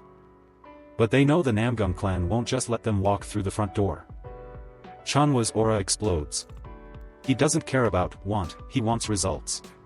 He tells Daehyo to get it done. Daehyo feels the pressure. When the boss speaks like that, you just nod. Orders are set. They move out tomorrow at dawn. And Bongsu? He's coming along as the horse guy. Perfect cover for a psychopath. Gi Daehyo bows as the patriarch leaves. Orders received. The next day the unit gathers in front of the massive Danri clan estate. It's moving day. Bongsu is stuck on horse duty again. A psychopath's work is never done. He's thinking about his next move. Just copying skills won't make him a real master. He's tried mimicking the clan warriors, but it's just a cheap imitation. Muscles and memory are one thing, but he's missing the actual foundation. Learning from a secret manual? That's the absolute worst way to do it. To get the good stuff, you need to learn directly from a master. But finding someone to take in a mute servant isn't exactly easy. Plus, he's already 18. In Murim years, he's practically a senior citizen for starting out. But then again, maybe this wedding trip is exactly what he needs. The destination, the legendary Namgung clan. They're the heavy hitters of the region, and a prime place to find a real teacher. Bongsu lets out a smirk. New place, new opportunities, and definitely stronger prey. The Black Crow unit is fully prepped and ready to ride out. Bongsu leads his horse into the formation. Just another face in the crowd. Daehyo checks the head count. Someone's missing, and he already knows who it is. The young master and young lady are running late. Typical. He's done waiting. He gives the order to move out before things get complicated. The column starts moving, flags flying and weapons ready. Suddenly, Daehyo signals a halt. Trouble in paradise already. There's a commotion coming from one of the nearby buildings. Daehyo facepalms. This is definitely a "here we go again" moment. Introducing Danri Ganghai, the eldest son and the local prodigy. On paper, the guy is a monster. Skill-wise, he's a shoo-in for the Namgung clan. But in reality, his personality is absolute trash. He spends more time with wine and women than with a sword. Sounds of a beatdown echo through the street. Rumors say he's a total scoundrel. Boom. Green energy explodes as someone gets launched through a wall. A guard gets absolutely wrecked. Ganghai is clearly having a bad day. Bongsu watches the chaos, sensing something much more dangerous nearby. The system rings the alarm. Level 10 plus threat within 20 meters. Ganghai is on the ground, screaming like a toddler who lost his candy. He tries to retaliate, but he gets shut up with another green blast. The unit is in shock. No one expected this kind of violence at the gate. Bongsu's eyes lock on. This isn't just a brawl, it's a master at work. A perfect opportunity. Meet Tang Wu. This isn't just any master, it's a skilled one. He just arrived, and he's already making a mess of the place. Gi Daehyo charges onto the scene, shouting for everyone to halt immediately. Tang Wu looks on with eerie green eyes, clearly not bothered by the sudden intrusion. Gi Daehyo stands his ground, introducing himself as the leader of the Danri clan's elite Black Crow unit. He points out that the man being stepped on is none other than young Master Danri. The captain warns that if the foot isn't removed right now, he won't just stand by and watch. Dong Bongsu watches the drama unfold, noting that the captain has no clue who he's threatening. He realizes Tang Wu is an unfathomable master from outside the local Murim circles. Bongsu knows the numbers don't matter, they can't defeat this man with the people they have. It's the difference between a lion and a bug, the predator doesn't even need to try. Tang Wu casually picks his ear, acting like he's never even heard of the Danri clan. He mocks them further, asking if their precious clan is something he can eat. Gi Daehyo is absolutely livid, unable to believe someone would dare insult his clan so openly. Tang Wu's eyes glow with a dangerous light as he continues to belittle the local powers. To him, young Master Danri is nothing more than something convenient to step on. That's the breaking point. Gi Daehyo orders his entire unit to charge and save their master. The Black Crow guards rush forward with their blades drawn, hoping to overwhelm him. Tang Wu releases a sudden, massive shockwave of glowing green energy. Gi Daehyo is frozen in shock as a mysterious power hits his men before they can even reach the target. The soldiers are sent flying like ragdolls by the overwhelming force of the technique. The captain realizes with horror that he recognizes this terrifying display of power. In a split second, the soul-chasing flying butterfly wipes out every single guard. Gi Daehyo lies on the ground, trembling as he finally puts the pieces together. Tang Wu mocks the man's rotted eyes for taking this long to realize who he was facing. The legendary soul-chasing poison hand, Tang Wu, stands tall amidst the carnage. This old man is one of the 20 strongest people in the entire Murim. The world is ruled by the 2 gods, 3 monsters, 5 pinnacles, and the 10 greats. As a member of the 10 greats from the Sichuan Tang clan, he's basically a living natural disaster. Legend says if you offend him, you won't even find peace in the afterlife. Dong Bongsu watches the aftermath, keeping his distance from the legendary master. He notes that the Danri scoundrel really caused a massive headache for himself today. Depending on how this goes, the Danri clan might actually be forced to shut down. Bongsu can only wonder how this insane situation is actually going to end. A young woman in a green dress approaches, calling out to her grandfather. Tang Hua suggests they just head out, calling the locals country folk who don't know any better. Tang Wu's terrifying aura vanishes as he gives his granddaughter a warm, grandfatherly smile. He agrees, thinking the young master has finally seen how vast the world really is. He looks back at the broken noble, who is still trembling on the ground. He offers a final warning: if the kid keeps harassing women, his life is going to be very short. He asks if they understand his mercy, while green energy still crackles around him. Gi Daehyo can barely choke out a thank you, grateful just to be alive. Tang Wu just scoffs at the display of weakness from the unit leader and waves his hand. He retracts his paralyzing needles from his soul-crushing attack. Tang Wu is ready to call it a day and head out with his granddaughter. But something stops him in his tracks. His sharp instincts are picking up a strange vibe. He scans the crowd of bowing guards and stops right when his eyes land on a lowly servant. Dong Bongsu stands there looking as unremarkable as possible, but it's not working. One predator recognizes another. The mask might be perfect, but the soul underneath isn't. The old master tells Tang Hua to stay put for a second while he checks something out. He begins walking directly toward Bongsu, ignoring everyone else on the ground. Our protagonist realizes he's the target. This wasn't part of his plan to stay hidden. He wonders why a legendary master would waste his time on a half-witted stable boy. Tang Wu stops right in front of him, creating a suffocating pressure that nobody else can feel. Tang Hua is confused, but her grandpa just says he has a quick question for this kid. Bongsu is internally sweating. There's no way this guy actually saw through his act, right? The poison master doesn't beat around the bush and demands to know his name. Bongsu stays silent, trying to figure out if he should keep playing dumb or get ready to fight. Tang Wu isn't in the mood for games. His aura flares as he repeats the question with a terrifying glare. Tang Wu stares down the kid, his eyes glowing with an eerie intensity. The Namgung representative steps in, explaining that this lowly horse handler is actually mute. The old man's interest is piqued. A mute servant with talent is even rarer. He leans in, his gaze piercing right through Dong Bongsu's disguise. Bongsu feels the pressure. This legendary master is evaluating his very soul. It's the same look a collector gives when they've stumbled upon a priceless treasure. If a monster like Tang Wu sees value in him, it's a game changer. This isn't a threat, it's the perfect opportunity for Bongsu to climb the ranks. It's time to stop playing the part of a lowly servant and start his real hunt. He needs to shed the shell of Sosum, the horse handler once and for all. Suddenly, Tang Wu reaches out and seizes the boy's arm with a surge of green energy. The grip is like iron, testing the hidden potential buried deep beneath the skin. The old man breaks out into a wild, maniacal laugh. He's found a diamond in the rough. He turns to the representative, asking if they're still heading to the Namgung clan for that alliance. When he hears Bongsu is just a horse handler, he immediately decides his fate. Tang Wu bluntly declares that he's taking the kid, leaving everyone in shock.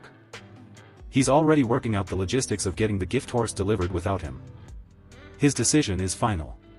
In this world, the strong take whatever they want. He offers to write a letter to the clan head and pay a handsome price for the boy. The representative is clearly terrified of crossing a legend like Tang Wu. One look into those cold, glowing eyes tells him there's no room for negotiation. Realizing he has no choice, the man quickly bows and hands the boy over. Tang Wu's laughter echoes through the square. This was the easiest steal of his life. He gestures for Bongsu to fall in line. The predator has a new plaything. Left behind, the Danri representative is a nervous, sweating wreck. He barks out orders to get his injured men to a physician and keep the convoy moving. As the moon rises, the party settles into a massive, lit-up estate for the night.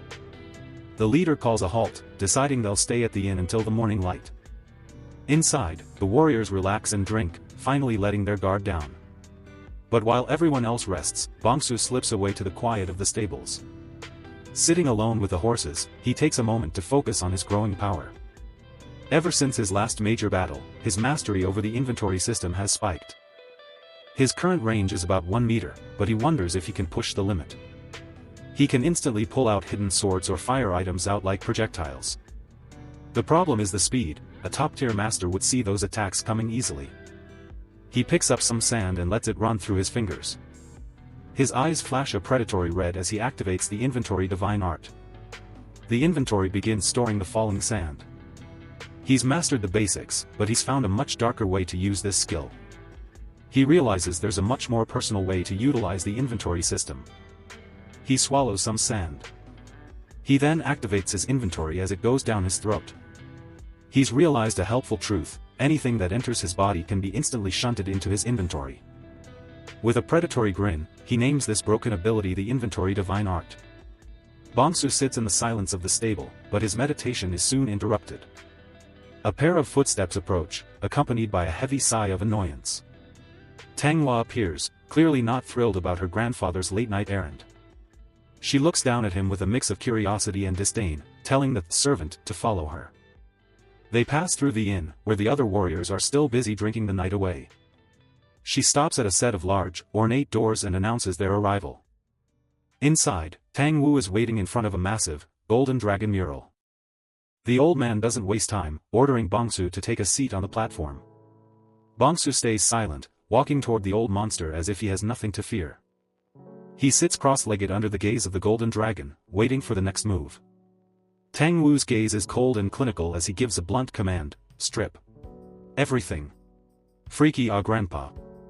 Without a second thought, Bongsu begins to shed his clothes, baring his scarred back. The room is silent as the old man evaluates the horse handler like a piece of meat. He's impressed. Despite the boy's lowly status, his physical vessel is surprisingly sturdy. He reaches for a golden box, revealing the legendary Dragon Phoenix golden needles. Manhwa is visibly shaken, realizing her grandfather is about to do something extreme. He slams the box down, the impact echoing through the quiet chamber. He starts a cryptic lesson, asking if Bongsu knows the old proverb about the oranges of the south. He explains that an orange's nature changes depending on the soil it's planted in. Bongsu listens intently, his eyes fixed on the man who holds his future in his hands. Tang Wu draws a parallel: Bongsu is a genius rotting in the sour soil of a servant's life. He places a hand on the golden box, intending to perform a ritual that will change everything. But there's a catch: it's going to be so painful that most people would choose death instead. If he survives, his muteness will be cured, and he'll be reborn as a true martial artist. The old predator leans in, his eyes burning with intensity as he asks if he's ready. Bongsu doesn't blink, staring right back into the eyes of the man who can make him a monster. Manhwa tries to intervene, terrified that her grandfather is going way too far. She warns him that a ritual of this scale requires the consent of the clan elders. Tang Wu just laughs. He's the one in charge here, and he doesn't take orders from anyone. His gaze narrows, focusing entirely on the boy sitting before him. He holds up a single golden needle, offering the ultimate prize, the Tang surname. Bongsu's eyes glow with a manic red light. The game has finally begun. In the Murim, being born with a legendary body means you're basically destined for greatness before you even throw a punch. We're talking names like the Heavenly Meridian Body or the 9th grade Sacred Bone. Rare stuff that turns men into myths. These are the kind of gifts that leave a permanent mark on history and make everyone else look like background characters. They're hailed as talents that only appear once every 1,000 years. Basically, the lottery winners of the martial arts world. If you're lucky enough to be born with one, you're practically guaranteed to carve your name into the Murim's history books. But even among those legendary tiers, there's one aptitude that stands above the rest as the ultimate rarity. Tang Wu stares at Dong Bongsu like he just found a diamond in a mountain of trash. He can't believe his luck. He doesn't care about those once-in-a-century talents.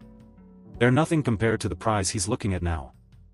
Because this brat has a body that hasn't existed since the very beginning of Murim history.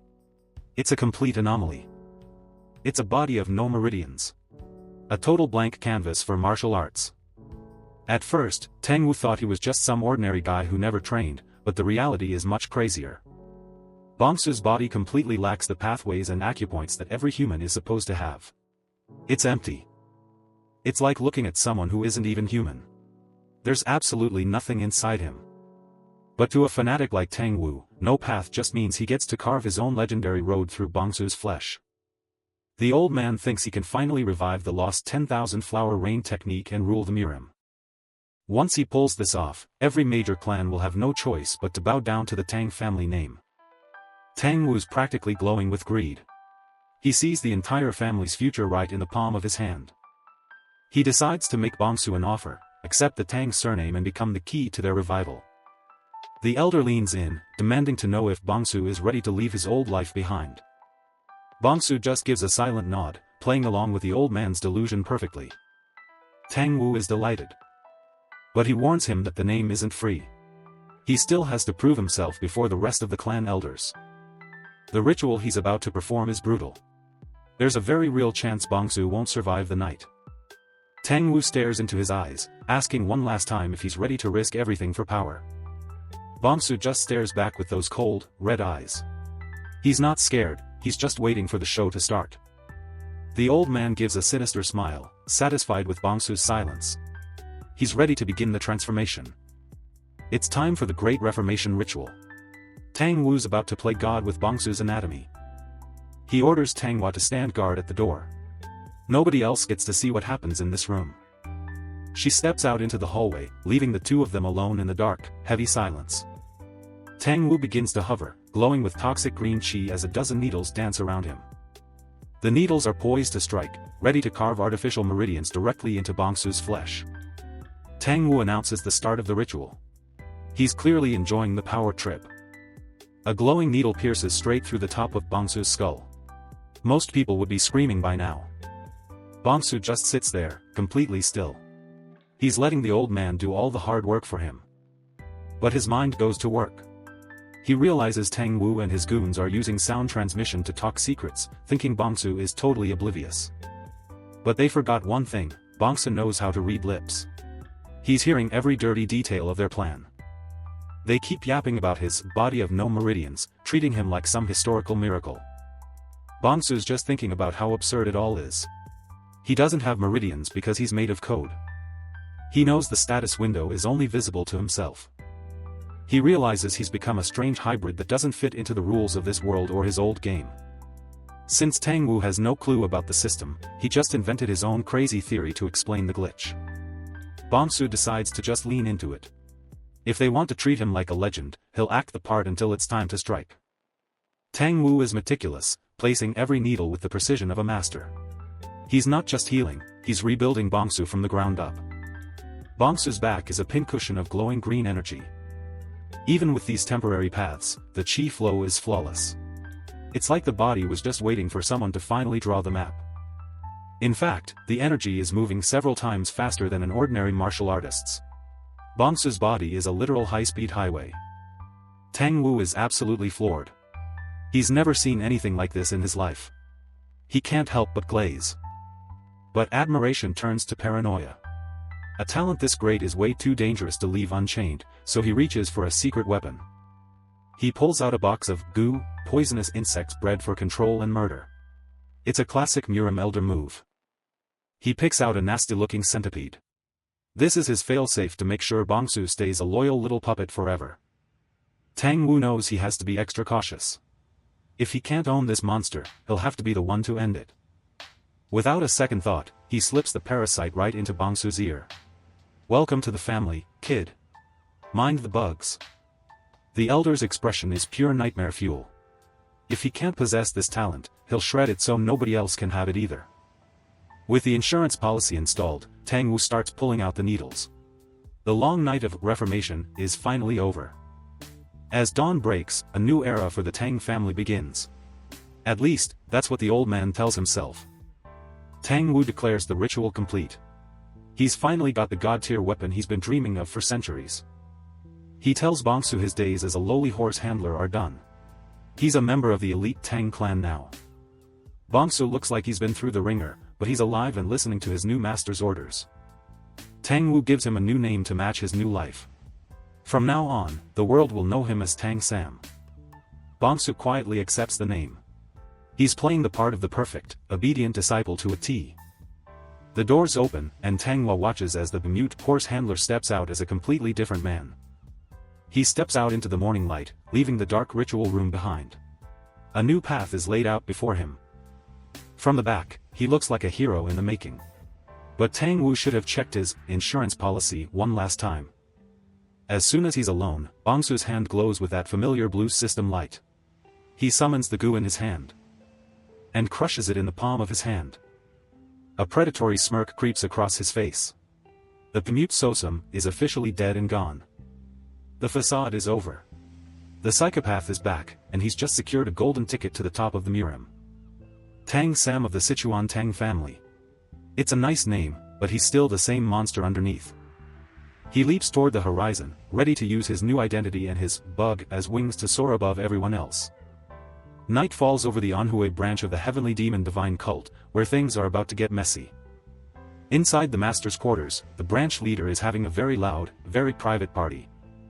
Meet Pega Hyol, the naked silver demon, who's currently right in the middle of a carnal marathon.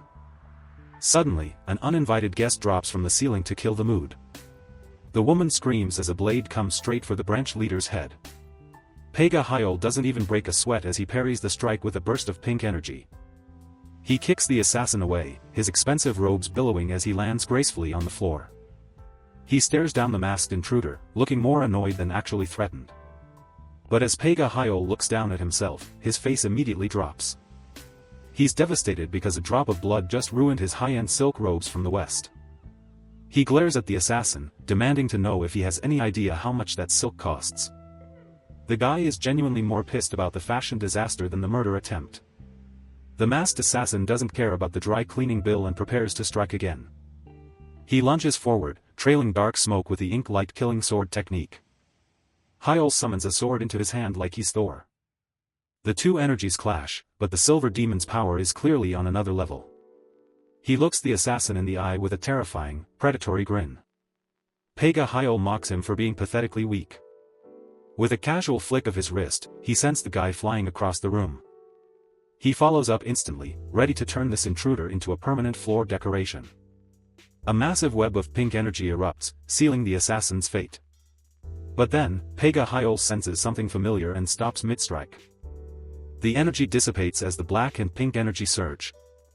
The assassin is knocked back and dissipates the rest of the energy. Pega Hyol recognizes the technique, it really was the ink light killing sword. Meet that assassin. Mad Cloud, the 18th cloud of the cult, looking like he hasn't slept in a decade. The old man is a human calendar, noting it's been exactly 9 years and 190 days since they last met.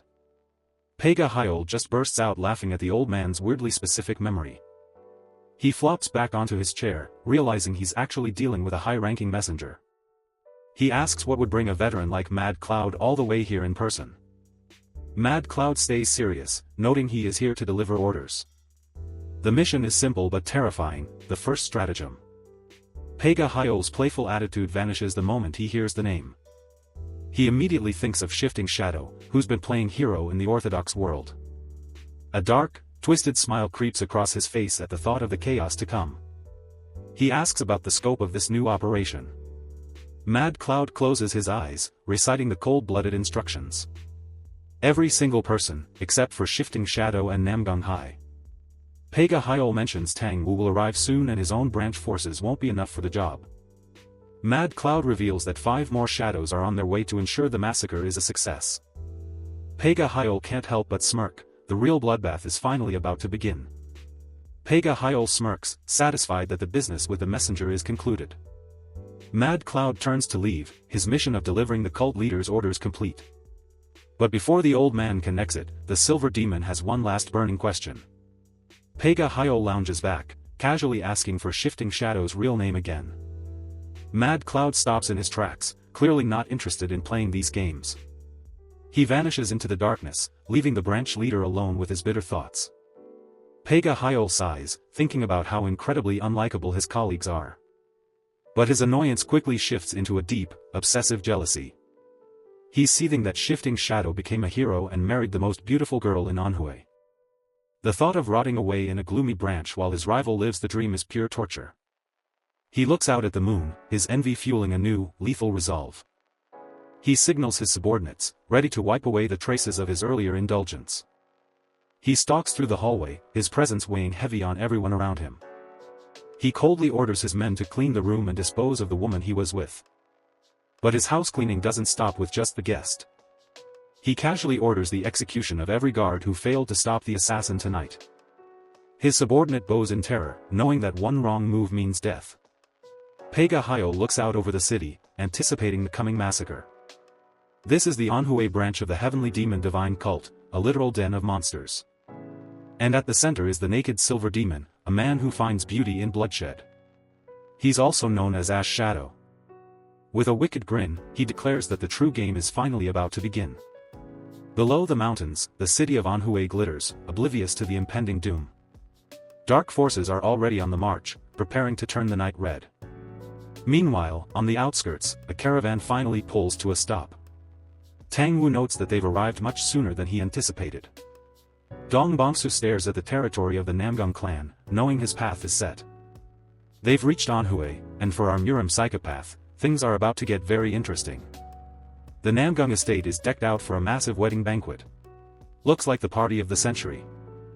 But the vibe dies fast when a guard starts bullying some beggars at the gate. The poor guys are just asking for a single bowl of rice to split. The guard isn't having any of it. He looks like he's about to snap. He screams at them to get lost, completely trashing the festive mood. Then he straight up kicks the guy while he's down. Real classy move. The beggars tumble back, terrified of the guard's temper. Just as things get ugly, someone steps out to see what the noise is about. Meet Do Hyo-ok, the groom-to-be and apparently the most perfect guy in the Murim. The guard immediately tries to play it off as just cleaning up some trash. The guests start whispering, practically swooning over how handsome and tall he is. He ignores the guard and walks straight toward the man on the ground. Do Hyo-ok offers a hand with a saint-like smile, asking if the guy is okay. Then he tells the guard to stop being a jerk and actually feed these people. The guard can only bow and obey, completely outmatched by his kindness. The crowd is eating it up, calling him a rising star with a heart of gold. Rumors say he's a legend who single-handedly took down the Yin-Yang twin demons. Plus, he's supposedly the heir to an ancient, legendary martial arts style. But the peaceful moment is cut short by a much louder, meaner entrance. It's Tang Wu, the soul-chasing poison hand, and he definitely didn't come for cake. He palms this entire guy's dome to push him out the way. The old man is a complete menace, physically clearing a path through the crowd. He calls them all useless, making sure everyone knows he's the top dog here. Do Hyo-ok keeps that calm mask on while watching the chaos unfold. Tang Wu lets out a shout that practically shakes the ground, demanding silence. He stands there looking for a fight, daring anyone to even look at him wrong. He's tired of the whispering and wants everyone to say their piece to his face. Hyo-ok steps up, trying to play peacemaker with the grumpy elder. He bows with perfect etiquette, introducing himself with zero ego. Tang Wu just scoffs, unimpressed that this is the kid everyone's talking about. He takes a real close look, his eyes narrowing like he's searching for a crack. His verdict? Meeting the legendary hero in person is a total disappointment. Without a second glance, he demands to see Namgung Byok and heads inside. Do Hyo-ok doesn't even flinch, offering to personally guide the old man to the hall. From the shadows, Dong Bongsu watches the hero walk away, and something feels off. His psychovision kicks into high gear as he locks onto the man's every move. Suddenly, his system screams an alert, there's a high-level enemy nearby. He ignores the old man and focuses entirely on the way Do Hyo-ok is walking. He realizes the real threat isn't the loud elder, but the perfect guy in front. Bongsu's eyes glow red as he peels back the layers of the hero's disguise. He notices that everything about the man's body is eerily symmetrical. Humans aren't supposed to be this perfect. Bongsu just found another predator. Bongsu realizes this guy is a fellow predator, just wearing a much better mask. He's a monster hiding in human skin, just like Bongsu himself. They arrive at the King's Hall, the heart of the Namgung clan's power. The place is literally decorated with the swords of past clan heads. Tang Wu isn't impressed by the show of force. He's seen it all before. He scoffs at the kings who think they're special just for being buried with fancy steel. Du Hyooke tries to keep things formal, but the old man has zero patience. Tang Wu just charges ahead, not waiting for an invitation or announcement. He kicks the doors wide open, making a legendary entrance. Inside, Namgung Bayok is caught off guard. The clan head greets him with genuine respect, calling him uncle. Tang Wu just grumbles about Bayok losing his dignity and acting like a kid. The old poison master flashes a grin that would make most people run. But Bayok just laughs it off. These two go way back. Tanghua watches from the back, shocked to see her grumpy grandpa acting friendly. Namgung Hai steps forward, her graceful presence cutting through the room. She gives a warm welcome to her old friend Hua, looking like a total saint. Tanghua can't help but tease her, noting that the bride has gotten even prettier. Du Hyooke joins in, smooth as silk while he apologizes for the chaos. He introduces himself to Hua, who immediately asks if she can call him brother-in-law. The joke hits home, and poor Namgung Hai turns bright red.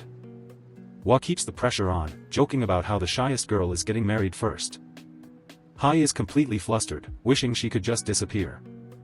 The laughter dies down as Du Hyooke turns his attention to the silent servant. Bongsu is just standing there, trying to blend into the shadows. He gives a quick bow and introduces himself as the simple servant, Tang Sam. Hyooke puts on his most charming smile and reaches out for a handshake. Bongsu stares at the hand like it's a snake, knowing what's behind that mask. His predator instincts are screaming. This guy is dangerous. They shake hands, a normal gesture hiding a battle of pure monsters.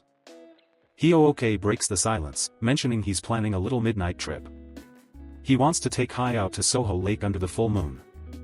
Then he throws a curveball, inviting Hua and the servant to come along. He flashes a perfect smile. He looks right at Bongsu, making it clear this invitation isn't optional. Game on.